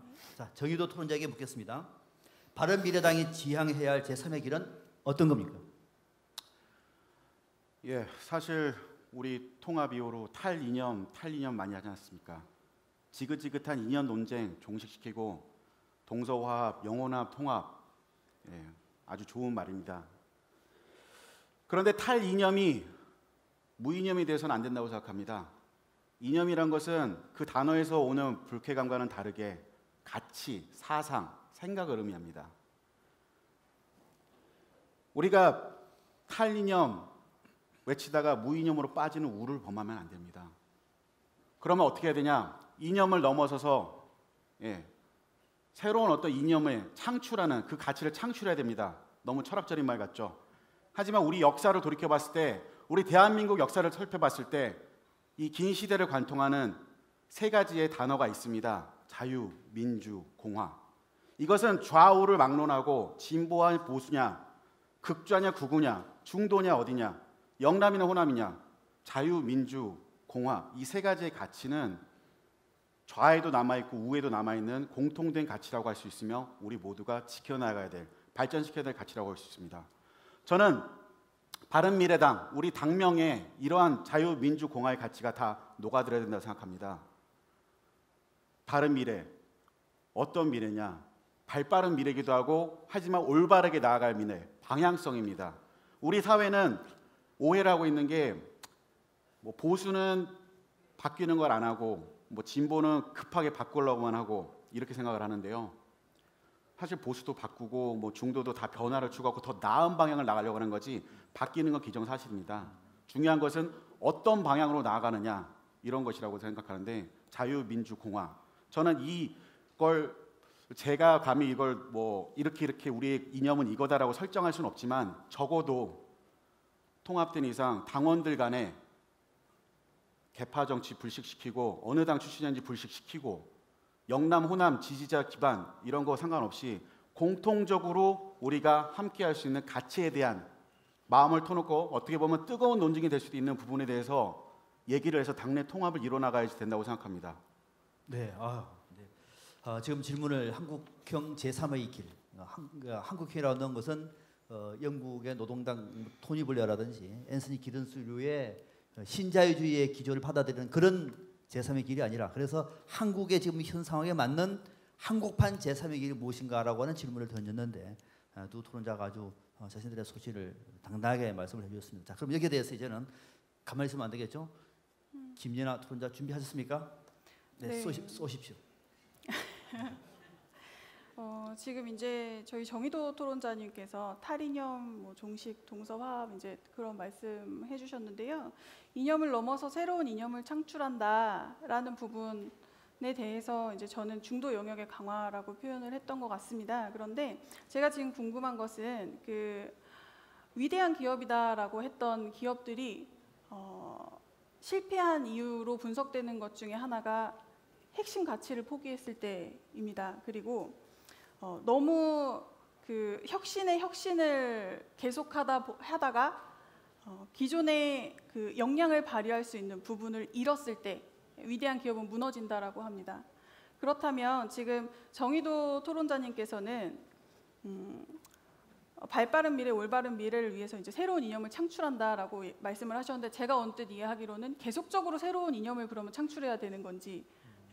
왜냐하면 어차피 이념이 생기고 나면 시간이 지나고 나면 그때는 또 곧 정착화된 이념이 될 것이고요. 그리고 그 부분에 대해서 또 다시 이런 논쟁이 생길 수 있을 것입니다. 그래서 지금 말씀하시는 그 새로운 이념의 창출의 범위가 어느 정도까지인지 어떤 부분을 말씀하시면 조금만 구체적으로 말씀을 해주셨으면 좋겠습니다.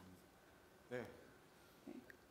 제가 생각하는 탈이념을 넘어서 신이념을 창출한다. 너무 언어 유희에 치우치지 않을 저도 저로서도 참 성명이 어려운 건데, 자, 자유, 민주, 공화 이 가치 세 가지를 지키고 간다는 거 아까 제가 말씀드린 진보냐 보수냐는 상관이 없다고 봅니다. 저한테 누군가 예를 들면 당신 보수입니까? 물어보면 전 참 뭐라고 하기 애매합니다. 그렇다고 저보고 당신 진보입니까? 이렇게 말하기 애매합니다. 저는 제가 어떤 사안에 대해서는 굉장히 보수적인 입장을 취한다는 사람들과 같은 스탠스를 취하지만 어떤 사안에 대해서는 굉장히 진보적인 생각을 하는 부분이 있기 때문입니다. 자, 그런데 사실 엄격하게 말해서 중도 노선이라는 것은 저는 극단적으로 말하자면 존재하지 않다고 봅니다.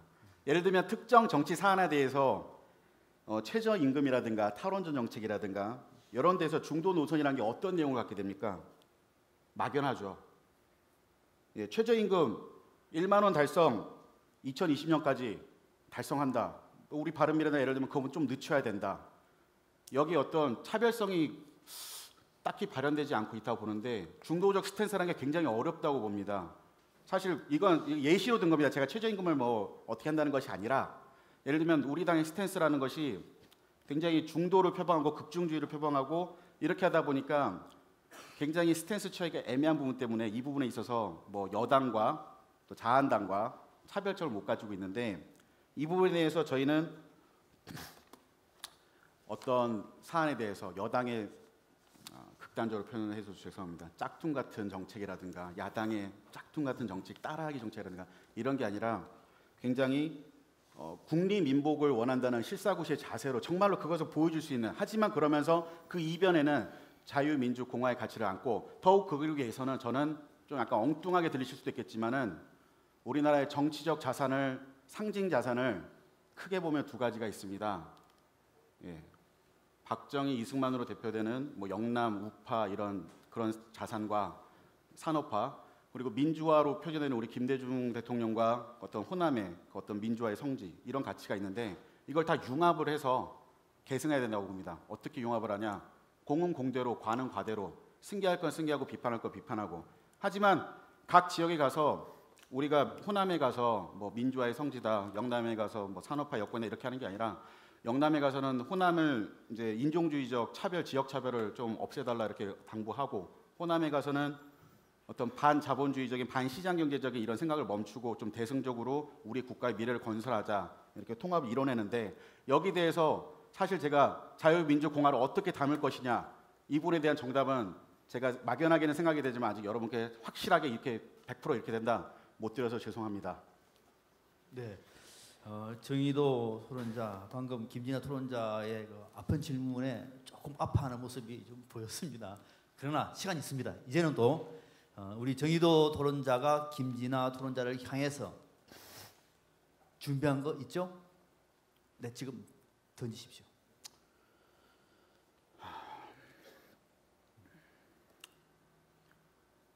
저는 극중주의에 대해서 중도 노선주의 노선이란 게 사실 엄격하게 극단적으로 하면 존재하기 어렵다. 어쩌면 100원이 우고 0원이 좌라면 중도는 50원인가, 이런 어떤 현실적인 대안에서 우리가 중도주의 하는데, 그럼 상황에 따라서는 어떤 여당의 정책과 그리고 사당의 한에 따라서는 야당의 정책 이렇게 해야 되는데, 거기서 우리가 자칫하면 정말로 잘못하다가는 이중대 소리를 면하지 못하게 될 거라고 생각합니다.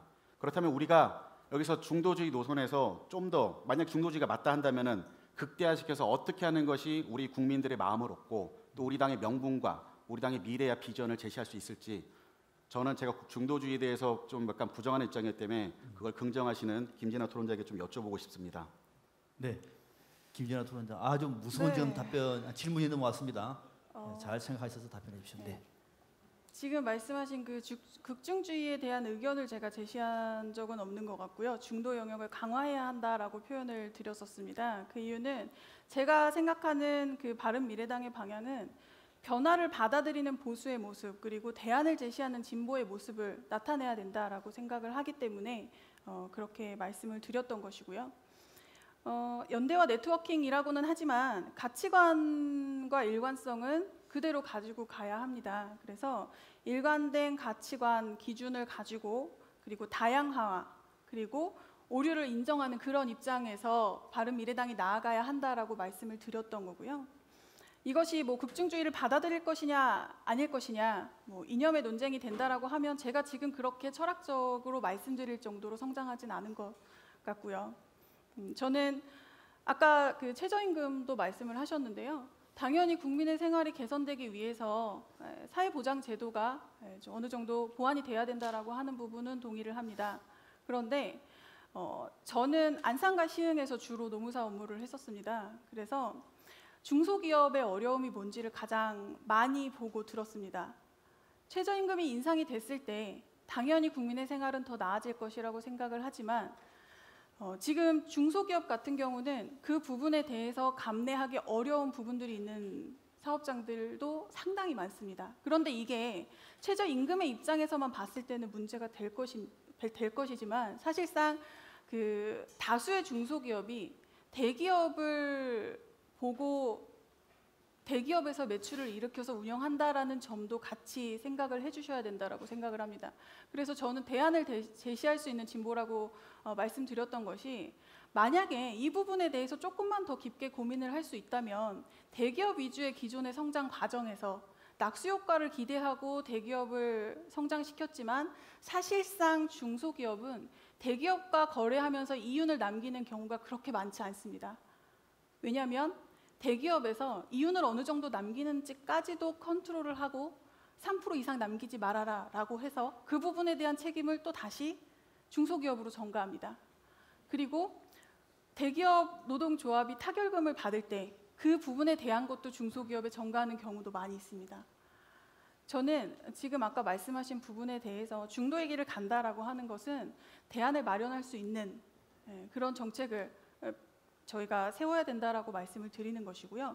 중소기업이 정말 경쟁 체제에서 본인이 원하는 수익을 내면서 일을 할 수 있는 환경만 된다라고 하면 중소기업도 수익을 내고 그리고 환경을 개선해 줄 수 있을 것입니다. 그러면 최저임금 부분에 있어서 보완을 한다 하더라도 그렇게 타격이 크지 않게 다 같이 성장하는 길로 갈 수 있을 거라고 생각을 합니다. 그래서 저는 어떤 현상이 있을 때 그게 나쁘다 좋다 보다는 그 부분에 대해서 더 큰 그림을 보고 그 전체적인 정책 방향을 같이 끌고 갈 수 있는 정당이 우리 바른미래당이 돼야 된다라는 생각을 하고 있습니다. 네, 이상입니다. 네. 이와 관련해서 저희도 혼자 반박할 거 있습니까? 제가 어떤 질문을 다시 드려야 될지는 사실 좀 제가 드릴까요? 아니요 그건 아니고 네. 제가 이제 말하다 보니까 너무 이제 이념 철학만을 얘기했는데 괜찮습니다. 지금 분위기가요 괜찮습니다. 네. 이 얘기는 그렇습니까? 바른정당의 예. 청년 비례대표 광역의원 배틀에서만 있을 수 있는 게 때문에 괜찮습니다. 그런데 예, 그래서 저는 바른미래당이 지향하는 제3의 길을 가기 위해서 어떻게 더 그러면 이념 철학을 넘어섰으면 그 다음 어떻게 할 것인가에 대해서 제 생각을 좀 더 말씀드리고 싶습니다. 어떤 제3의 길이란 것은 뭐 진공의 그런 어떤 공간이 아니라 사실은 돌이켜 보면 장점일 수도 있습니다. 아까도 뭐 제가 중도주의를 약간 비판한다고 없다고 생각했지만 뭐 사실 이걸 장점으로 생각하면 좀 장점이죠. 좌나 우 자유롭게 사안별로다가 우리가 움직이면서 선택할 수 있죠. 근데 다당제, 우리 당은 많고 뭐 어떤 세력들은 많을지라도 사실 정치적으로 크게 보면 대립전선은 어떻게 보면 하나로 형성된다고 볼 수 있습니다. 이게 뭐 대립전선이 막 여러 군데면은 그 정치가 좀 약간 복잡하다고 볼 수 있는데요. 자, 현재 정치 한국 지형에서 사실 크게 보면은 이제 우리 보수 세력이라고 하는 극우 세력인 자한당이 있고 이제 지금 북한하고 잘 얘기하고 계시는 문 대통령을 유시한 정부 여당이 있죠. 자, 여기 가운데에서 우리의 유리함, 솔직히 이제 정치공학적인 유리함은 이 대립전선 형성에 칼자루를 쥐고 있다고 봅니다. 어느 당을 포위하고 우리가 어떻게 행동할 것인가. 이걸 굉장히 잘 활용해야 된다. 어떻게 활용하느냐. 그것까지는 제가 대안을 제시하지 못하겠습니다. 하지만 적어도 사안별로 얘가 우리 편이었다라는 생각이나 밀당을 하는 거죠. 얘가 이 사안에 대해서는 우리 편일 것 같은데 저 편을 들 수도 있고 서로 약간 교섭력도 늘리고 협상력도 늘리고 좀 원론적인 얘기해서 죄송합니다. 하지만 인간관계든 어떤 정당의 관계든 이런 약간 밀당이 필요하다고 봅니다. 기브 앤 테이크 전략 전술적으로 그런 게 필요하고, 그리고 제가 봐왔을 때 뭐 국민의당, 바른정당, 우리 이제 바른미래당 사실 굉장히 프로파간다에 취약하다고 생각합니다. 선정선동에 너무 약하고 방어하기도 너무 힘들고, 이런 부분에 대해서 굉장히 강력하게 정치 참모도 육성하고 그런 일꾼들을 양성해야 된다고 생각합니다. 제3의 길이 성공하기 위해서는 그냥 제3 끝까지 3의 길로 남아있을 거 아니지 않습니까? 제2당이 되고 제1당이 되고 수권정당이 되고 국민을 좀 더 잘 살게 하고 국가를 부국강병하고 이것이 다 우리의 꿈 아니겠습니까? 그래서 그런 길에 대해서 저는 어떤 우리가 전략적으로 봤을 때 중도 말씀하시고 하시고 다 뭐 이제 보수라고 하시면은 아마 싫어하실 분들이 많을 것 같은데, 자유한국당을 대신하는 뭐 새로운 보수라든가 젊고 유능한 보수, 아니면 젊고 유능한 개혁. 보수는 원래 개혁을 기반으로 생각합니다. 제가 말하는 여기서 왜 또 보수를 얘기하냐? 그냥 국민들이 받아들였을 때 쉬운 용어로 선택할 것뿐입니다. 우리는 보수 진보를 분명히 뛰어넘어야 됩니다. 하지만 어필하기 위해서는 전략적으로다가 자유한국당은 수구정당, 어떤 없어져야 될 적폐의 대상에 대해서 어떤 젊고 유능하고 인권의식 강조하면서 진보의 가치를 끌어안으면서 어필할 수 있는, 매력을 발산할 수 있는 그런 걸 계속 추진하고 나아가야 되는, 그것이 제가 생각하는 바른정당, 바른미래당의 제3의 길이라고 생각합니다. 네, 수고하셨습니다. 정의도 토론자께 제가 한번 이런 생각을 해볼게요. 준비해왔던 이 원고들은 잘 안 되죠, 그죠? 네. 왜냐하면은 오늘이 결승전입니다. 우리 결승전은 그렇게 대충 넘어가지 않습니다. 그렇게 분위기를 만들어가면서 갖고 있던 내공을 마음껏 우리 심사위원들에게 보여주기 위해서 제가 방향을 조금씩 틀고 있습니다. 이번에 김진아 토론자 방금 말씀하신 것에 대해서 답변할 수도 있고 또 다른 주장도 할 수가 있습니다. 지금 3분 54초가 남아 있습니다. 네. 제가 말을 그리 빨리 하는 편은 아닌데요. 시간이 생각보다 좀 많이 남았습니다. 네. 그런데 이미 이제 토론자님께서는 답변이 다 끝나신 것 같아서 이제 제가 좀 말씀을 드리자면, 바른미래당은 새로운 모습을 보여야 한다고 생각을 합니다. 이미 정치권의 흑색 선전에는 많이 염증을 느끼고 있고, 그리고 이전과 다르게 지금은 정보가 굉장히 빨리 흩어지고 각자 정치적인 판단을 합니다. 그래서 근거 없는 흑색 선전은 저희는 지양해야 한다고 생각을 합니다. 근거 없는 흑색 선전을 계속한다면 바른미래당도 역시 이전과 같다라는 얘기를 들을 수밖에 없을 것입니다. 그래서 저는 아까 일관성 가치 기준에 대한 말씀을 드렸는데요. 조금 추상적인 부분일 수 있겠지만 저는 바른미래당에서 가장 크게 보는 것이 합리성입니다. 합리성, 그리고 다양성, 시대성과 역사성까지 아우를 수 있는 당이 되는 것이 바른미래당에 나아가야 할 길이라고 마무리를 하도록 하겠습니다. 네. 지금 시간이 많이 남았습니다. 우리 지금 김진아 토론자는 2분 40초가 남아 있고 정의도 토론자는 24초가 남아 있는데 굉장히 아까운 시간이거든요. 정의도 토론자는 오늘 지금 우리가 주제는 한국형 제3의 길, 진짜 어려운 주제입니다. 준비를 많이 해오셨고 또 양쪽에도 서로가 지금 생각이 많이 다른 부분도 있습니다만은 이 부분과 관련해서 꼭 좀 강조하고 싶은, 오늘은 우리 심사위원들이 여러분이 갖고 있는 정답을 찾는 그 방법이 아니라 정답을 고민해 나가는 그 과정을 지금 체크하고 있는 거거든요. 한 24초 남았는데 이거 다 쓰시겠습니까? 정의도 토론자? 예. 네. 제가 준비해온 말 중에서 좀 말하고 싶었는데 안타깝게 못한 말이 있습니다. 이것도 시간을 까먹네요. 네. 자, 정당이 지금 어려운 상황에서 당원들이 좀 더 당의 결집력을 가지고 똘똘 뭉치려면 당원의 권리를 강화해서 당원 중심주의로 당무에 대해서 당원이 어떤 책임감을 갖고 권리를 갖고 참여할 수 있는 그런 분위기를 만들어야 된다고 생각합니다. 시간 관계상 여기서 말을 마치겠습니다. 네, 시간 정확하게 맞춰주셨습니다. 딱 0.00 돼 있습니다. 네, 고맙고요. 자, 이번에는 김진아 토론자는 시간이 많이 남았는데 많이 긴장되다 보니까는 1분이 참 길죠. 준비된 것을 제가 너무 축약해서 말씀을 드리고 그러시구나. 있는 것 같습니다. 그래서 유리한 게 있습니다. 이제는 한쪽은 시간이 없고 한쪽은 2분 40초 남았으니까 이 2분 40초 동안에 정 어려면 제가 질문을 할 수도 있고 아니면 제3의 길에 대해서 앞서 말씀 못한 더 넓은, 앞서 좀 좋은 말씀 많이 하셨어요. 네. 제3정당의 뭐 네트워킹이라든지 연대라든지 이런 말씀하셨는데 그와 관련돼 가지고 왜 바른미래당이 제3의 길을 모색했는가라는 고민도 아마 하실 것 같습니다. 관련돼서 조금 말씀을 더 덧붙여주시죠. 지금 질문을 해주신 건가요? 그냥 첨언. 그냥 네, 제가 하고 싶은 얘기를 네, 하면 네. 될까요? 바른미래당이 나아가야 할 길을 사실은 지금 긴장을 해서 그런지 조금 많이 추상적으로 말씀을 드렸던 것 같습니다. 그런데 조금 구체적인 내용을 한 2가지 정도만 말씀을 드리고 마무리를 하자면요. 바른미래당은 국민의 의견을 경청하는 자세가 되어 있는 당이 되어야 한다고 생각합니다. 그런데 바른미래당이 지금 같이 추진하고 있는 것 중에 4차 산업에 대한 부분이 있었습니다.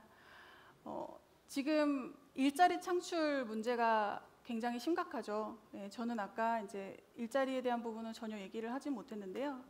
일자리에 대한 부분은 사실 일자리가 없을 수도 있지만 일자리가 없는 것보다는 미스매칭되는 부분도 굉장히 큽니다. 이 부분은 아까 그 중소기업 부분하고도 같이 맞물리는데요. 중소기업이 근로 조건을 개선하고 지금 청년들의 눈높이에 맞는 일자리가 되어야 하는데 지금 환경이 그렇지 못하다라는 것입니다. 그래서 시와 반월공단의 도급과 파견의 문제가 가장 심각한 이유 중에 하나는 공단 내에서 사람을 구하기 힘들다는 것입니다. 그런데 국가적으로는 실업이라고 얘기를 하죠. 이런 부분에 대해서 통찰력을 가지고 경청하고 나아갈 수 있는 바른미래당이 되었으면 좋겠습니다. 그리고 또 한 가지는 실리콘밸리는 180만 명이 기업 시가총액을 7조 6천억 달러를 달성한다고 합니다. 네, 제가 좀 빨리 읽었죠? 네. 그리고 우리나라는 5,100만 명이 연간 GDP가 1조 4천억 원 정도가 나옵니다. 네. 인원과 관련 없이 5배가 넘는 성과를 올리고 있는데요. 이 부분은 4차 산업 부분에서 답을 찾을 수 있을 것이라고 생각합니다. 기술과 아이디어가 있는 청년들, 청년 정책이라고 하는 부분에 있어서 청년에게 월세를 지원해 주거나 수요가 없는 부분에 뭔가 창업을 지원해 주는 그런 부분 말고 실질적으로 아이디어가 있는 그런 청년들을 발굴하고 정책적으로 키워나갈 수 있는 것도 바른미래당에서 주도적으로 해주셔야 된다라고 생각을 합니다. 네, 이상입니다. 네, 참 아마 심사하시는 분들도 우리 토론자에게 정말 어려운 질문을 던지다 보니까 답변하기도 어렵고 그래서 아마 바른미래당의 길은 지금 가지 않는 길을 가는 것이고 또 그래서 더더욱 힘든 모습이 두 토론자의 내용을 통해서도 우리가 확인할 수가 있었습니다. 준비하신 거 수고 많으셨고요. 자, 이번에는 이제 마무리 발언입니다. 보통 마무리 발언은 어떤 뭐 특정 주제가 아니기 때문에 이번 청년 비례대표 강의역 의원 배틀에 참여하게 됐던 어떤 소회라든지 또는 바른미래당의 경영한테 정말로 이것만큼은 이게 지금 당의 중요한 인물들이 다 있기 때문에 이것만큼은 꼭 좀 당고 싶었고 또 자신이 앞으로 어떤 길을 갈 수 있는 건지 말 그대로 마무리 발언입니다. 1분씩만 시간을 드리고 저는 여기서 이제 떠납니다. 먼저 마무리 발언은 정희도 토론자에게 먼저 시간을 드리겠습니다. 1분 시간 드리겠습니다.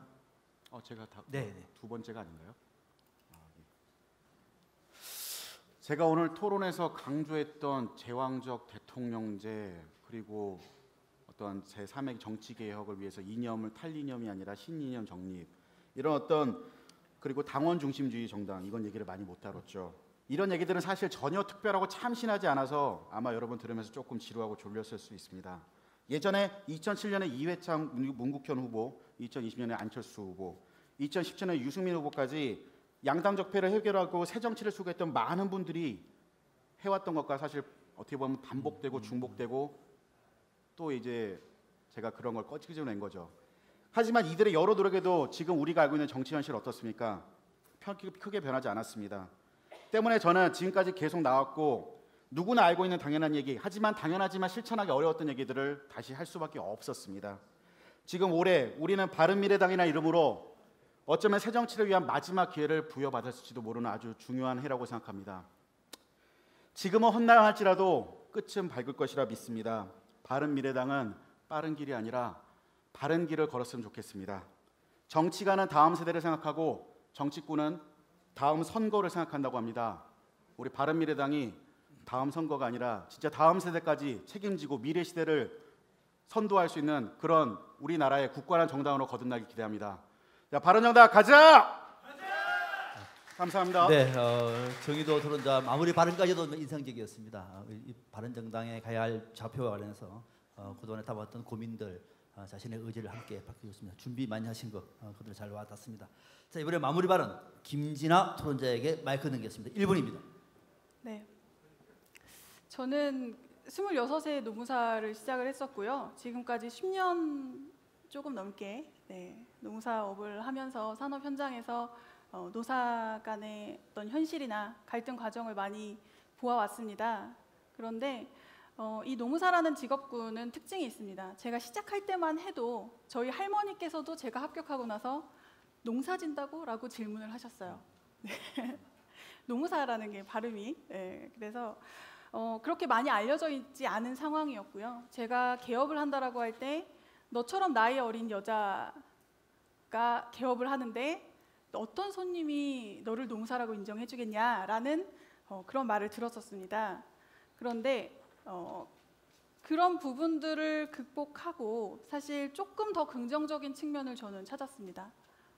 여성이었기 때문에 남성 위주의 그리고 중년 위주의 노무사 사회에서 조금 더 눈에 보일 수 있었고요. 조금 잘 하더라도 더 많이 기업을 해주셨고 지금까지 자리를 잘 잡고 있습니다.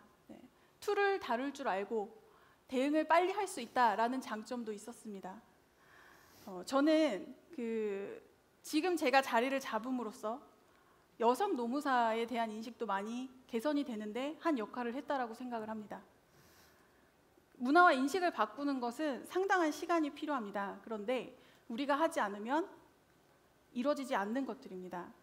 언젠가 이루어져야 되는 것이라면 익숙하지 않은 것에 대해서도 도전하는 것은 분명히 의미 있는 일일 거라고 생각을 합니다.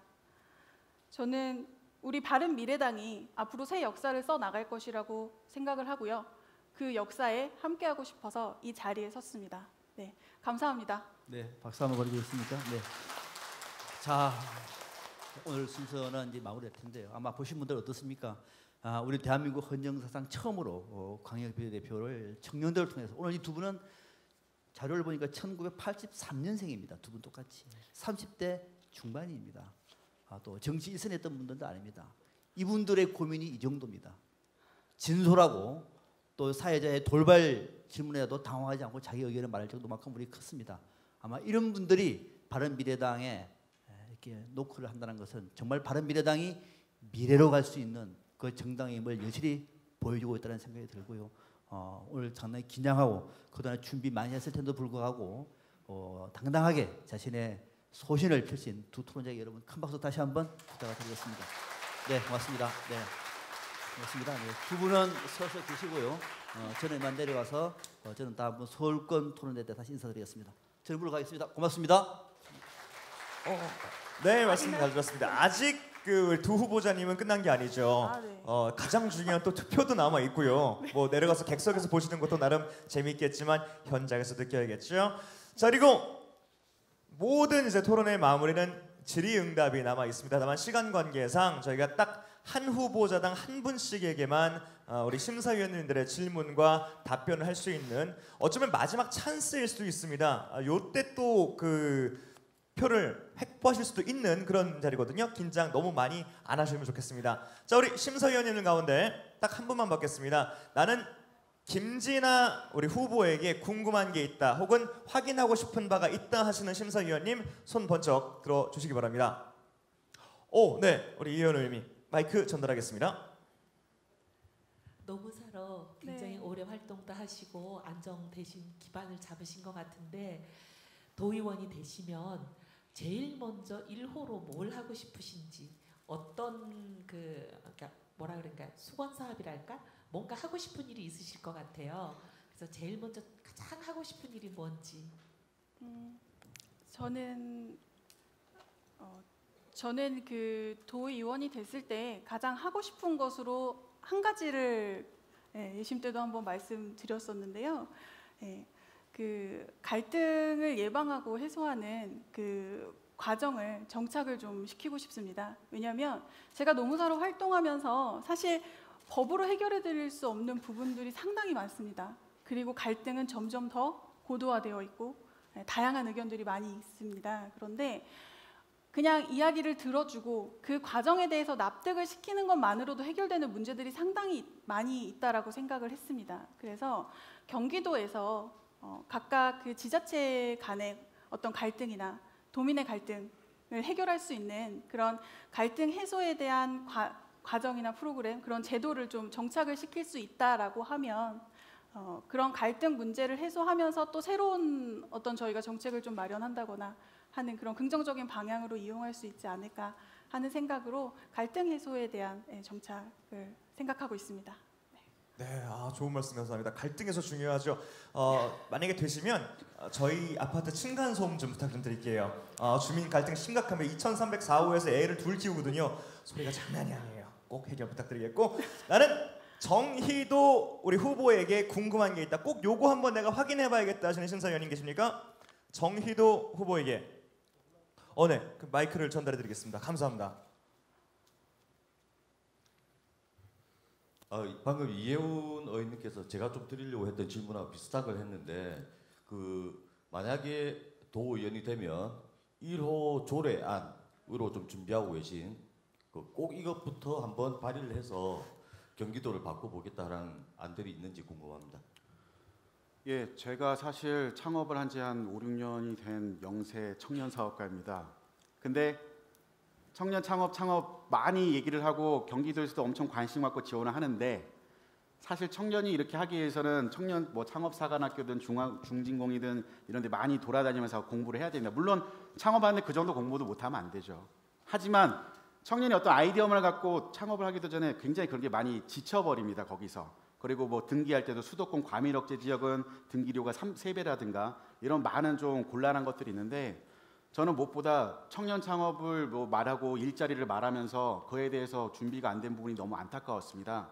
만약 제가 경기도의회에서 그런 부분을 지원할 수 있는 부분이 있다면 그거에 대한 특별조례를 선설해서 어떤 수도권 과밀억제 지역이라든가 이런 법인세, 소득세 부분에 대해서 청년이라면 조금 더 도의회 차원에서 지원을 해줄 수 있고, 어떤 자문적인 역할을, 법적인 역할, 어떤 법에 제한에 걸리지 않는지 이걸 종합적으로 좀 컨설팅할 수 있는 부분에 대한 그런 대책을 좀 지원해주고 싶습니다. 제가 처음에 회사를 만들어보고 동업하고 폐업도 해보고 이런 식으로 여러 가지를 해보면서 느꼈는데, 이런 부분이 청년 창업하면서 많이 부족하지 않나, 그런 안타까움이 들었습니다. 경기도는 무엇보다 삼성전자와 기타 LG라든가 이런 큰 기업들이 있고 그 주변에 산업 생태계가 굉장히 잘 되어 있습니다. 물론 전국적으로 지역 발전이 같이 이루어져야 되겠지만은 이미 그렇게 인프라가 갖춰져 있고 주변 생태계가 갖춰져 있는데, 경기도에서 왜 창업을 하는 데 있어서 경기도에서 전폭적으로 지원을 하지 못하고 어떤 그런 서류적인 부분, 행정적인 부분에서 시작도 하기 전에 굉장히 지치게 만들고, 그런 부분들이 굉장히 안타까워서 제가 만약 된다면 그런 부분에 대해서 좀 더 신경 쓰고 공부하고 도움이 되는 방안을 찾아내도록 하겠습니다. 이상입니다. 네, 멋진 질문과 또 깔끔한 답변이었습니다. 자, 이제 여러분들의 선택만 남아 있습니다. 이제 우리 심사위원님들께 이렇게 생긴 클리커를 전달해 드릴 겁니다. 그런데 중요한 거, 요거 받자마자 분명히 뭐야 이거? 재밌네, 신기하네, 불 들어오네, 막 누르실 수 있어요. 절대 그러시면 안 됩니다. 일단 받고 가만히 그윽하게 바라만 봐주시기 바라겠습니다. 한 분 한 분 모든 분들에게 클리커 전달해 드리겠습니다. 받고 있는 키패드는요, 절대 누르거나 만지지 마시고 가급적이면 바라만 봐주시고, 간단하게 설명 전해드릴게요. 화면에 나와 있는 모습 그대로입니다. 1번과 2번 숫자 버튼만 오늘은 유용합니다. 1번과 2번 숫자 버튼만 유용하고요. 다른 OX 혹은 3, 4, 5, 6번은 인식되지 않습니다. 사표가 될 수 있어요. 조심해 주시기 바라겠고요. 누르실 때에는 제 거는 예시 모델이니까 저를 바라봐 주시면 오른쪽 위에 이렇게 불이 들어옵니다. 제대로 눌렸다는 뜻이에요. 이따가 지금 말고 이따가 제가 눌러주세요 했을 때 1번 혹은 2번 눌러주시되, 그때 너무 가볍게 틱 누르면 불이 안 들어와요. 그러면 인식을 못하는 거예요. 꾹 눌러주시면 불이 이렇게 들어옵니다. 그때 내 표가 정상적으로 인식되었구나 라고 생각해 주시면 됩니다. 마지막으로 한 가지, 여러분 보시는 왼편이 1번 김진아 후보이고요, 오른편이 2번 정희도 후보입니다. 요거 헷갈리시면 안 돼요. 왼쪽 1번 김진아, 오른쪽 2번 정희도 우리 후보자입니다. 모든 우리 위원님들께, 심사위원님들께 키패드가 전달이 되면 투표를 진행해 보겠습니다. 이거 사실 저희도 이제 이런 거를 레크레이션 할 때 뭐 재미삼아는 많이 해보는데 이렇게 중요한 자리에서 또 바로 진짜 실시간으로 투표가 진행된다라는 거 두 후보자님께서는 진짜 엄청 떨리실 것 같아요. 뭐 여담이지만 지금 그냥 편하게 기분 어떠세요, 김진아 후보? 다리가 저립니다. 다리가 저려요? 아무 생각도 나지 않고요. 하지정맥일 수 있으니까 가까운 병원으로 또 한번 가보시기 바라겠고 네. 긴장이 돼서 그래요. 오늘 40분 가까이를 정말 많은 질문과 대답과 그리고 또 심사위원들의 날카로운 눈초리까지 있었는데 마지막으로 그냥 한마디 전해주시자면? 일단 이런 기회를 만들어 주시고 이 자리까지 오게 해주신 많은 분들께 너무 감사드리고요. 네. 좋은 결과가 나왔으면 좋겠지만 좋지 않은 결과라 하더라도 저는 좋은 경험이 됐고 새로운 생각을 많이 하게 돼서 모든 분들께 감사드리겠습니다. 만약에 잘 안 돼도 감사드린다. 뭐 늘 있는 말이지만 그래도 잘 되면 좋겠죠. 이어서 우리 정희도 후보 긴 시간 동안 토론했습니다. 끝으로 우리 심사위원분들께 전하고 싶은 한마디가 있다면? 예, 할 말은 많은데 정말 시간이 저에게는 너무 짧게만 느껴진 것 같습니다. 제가 언제 이렇게 유명하신 의원님들과 여러 내빈들을 모시고 제 얘기를 들어달라 할 수 있겠습니까? 너무나도 영광된 자리였고 정말 우리 바른미래당 꼭 잘 되어서 이 한국 새정치 그리고 우리나라 그리고 우리 청년들, 노인들, 뭐 장년들 다 잘 살 수 있게 하는 그런 멋진 정당이 되었으면 좋겠습니다. 감사합니다. 네, 두 분의 마지막 한마디까지 들어봤습니다. 이제 여러분들에게 선택의 시간만 남아 있습니다. 왼쪽 1번 김진아 후보, 오른쪽 2번 정희도 후보입니다. 심사위원들께서는 두 후보 중 바른미래당의 경기도 청년 비례대표 광역의원 후보자가 꼭 되어야 한다는 후보에게 한 표를 행사해 주시기 바라겠습니다. 자, 1번, 2번 10초의 투표 시간 드립니다. 눌러주세요. 끝에 끝까지 고민하실 수 있고 내가 누른 부저가 반짝반짝거리지 않으면 한 번 더 눌러주셔야 됩니다.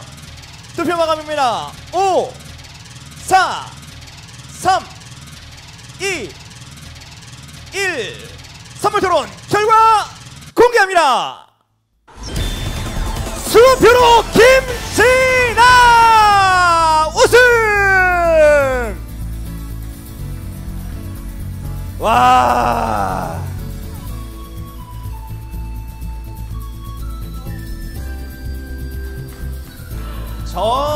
정말 고생 많이 하셨습니다. 자 우리 의원님들 잠깐 오래 함께 하셨는데 한 5분만 더 자리 지켜주시면 감사할 것 같습니다. 자 이제 두 후보님들께 수고하셨다고 저희 많은 분들께서 또 이렇게 격려의 박수 보내주셨는데 자리를 앞에 나셔서 인사하고 마무리 짓도록 할게요. 우리 두 후보분 앞으로 나와주시기 바라겠습니다. 자 물론 승패는 나눠졌습니다만 끝까지 최선 다한 두 분에게 여러분들 격려의 큰 박수 모아 주시기 바라겠습니다. 차렷 경례! 두 분 자리로 모시겠습니다. 네, 고생하셨습니다. 정말 고생 많이 하셨고요. 저희는 이제 10분에 쉬는 시간을 갖겠습니다.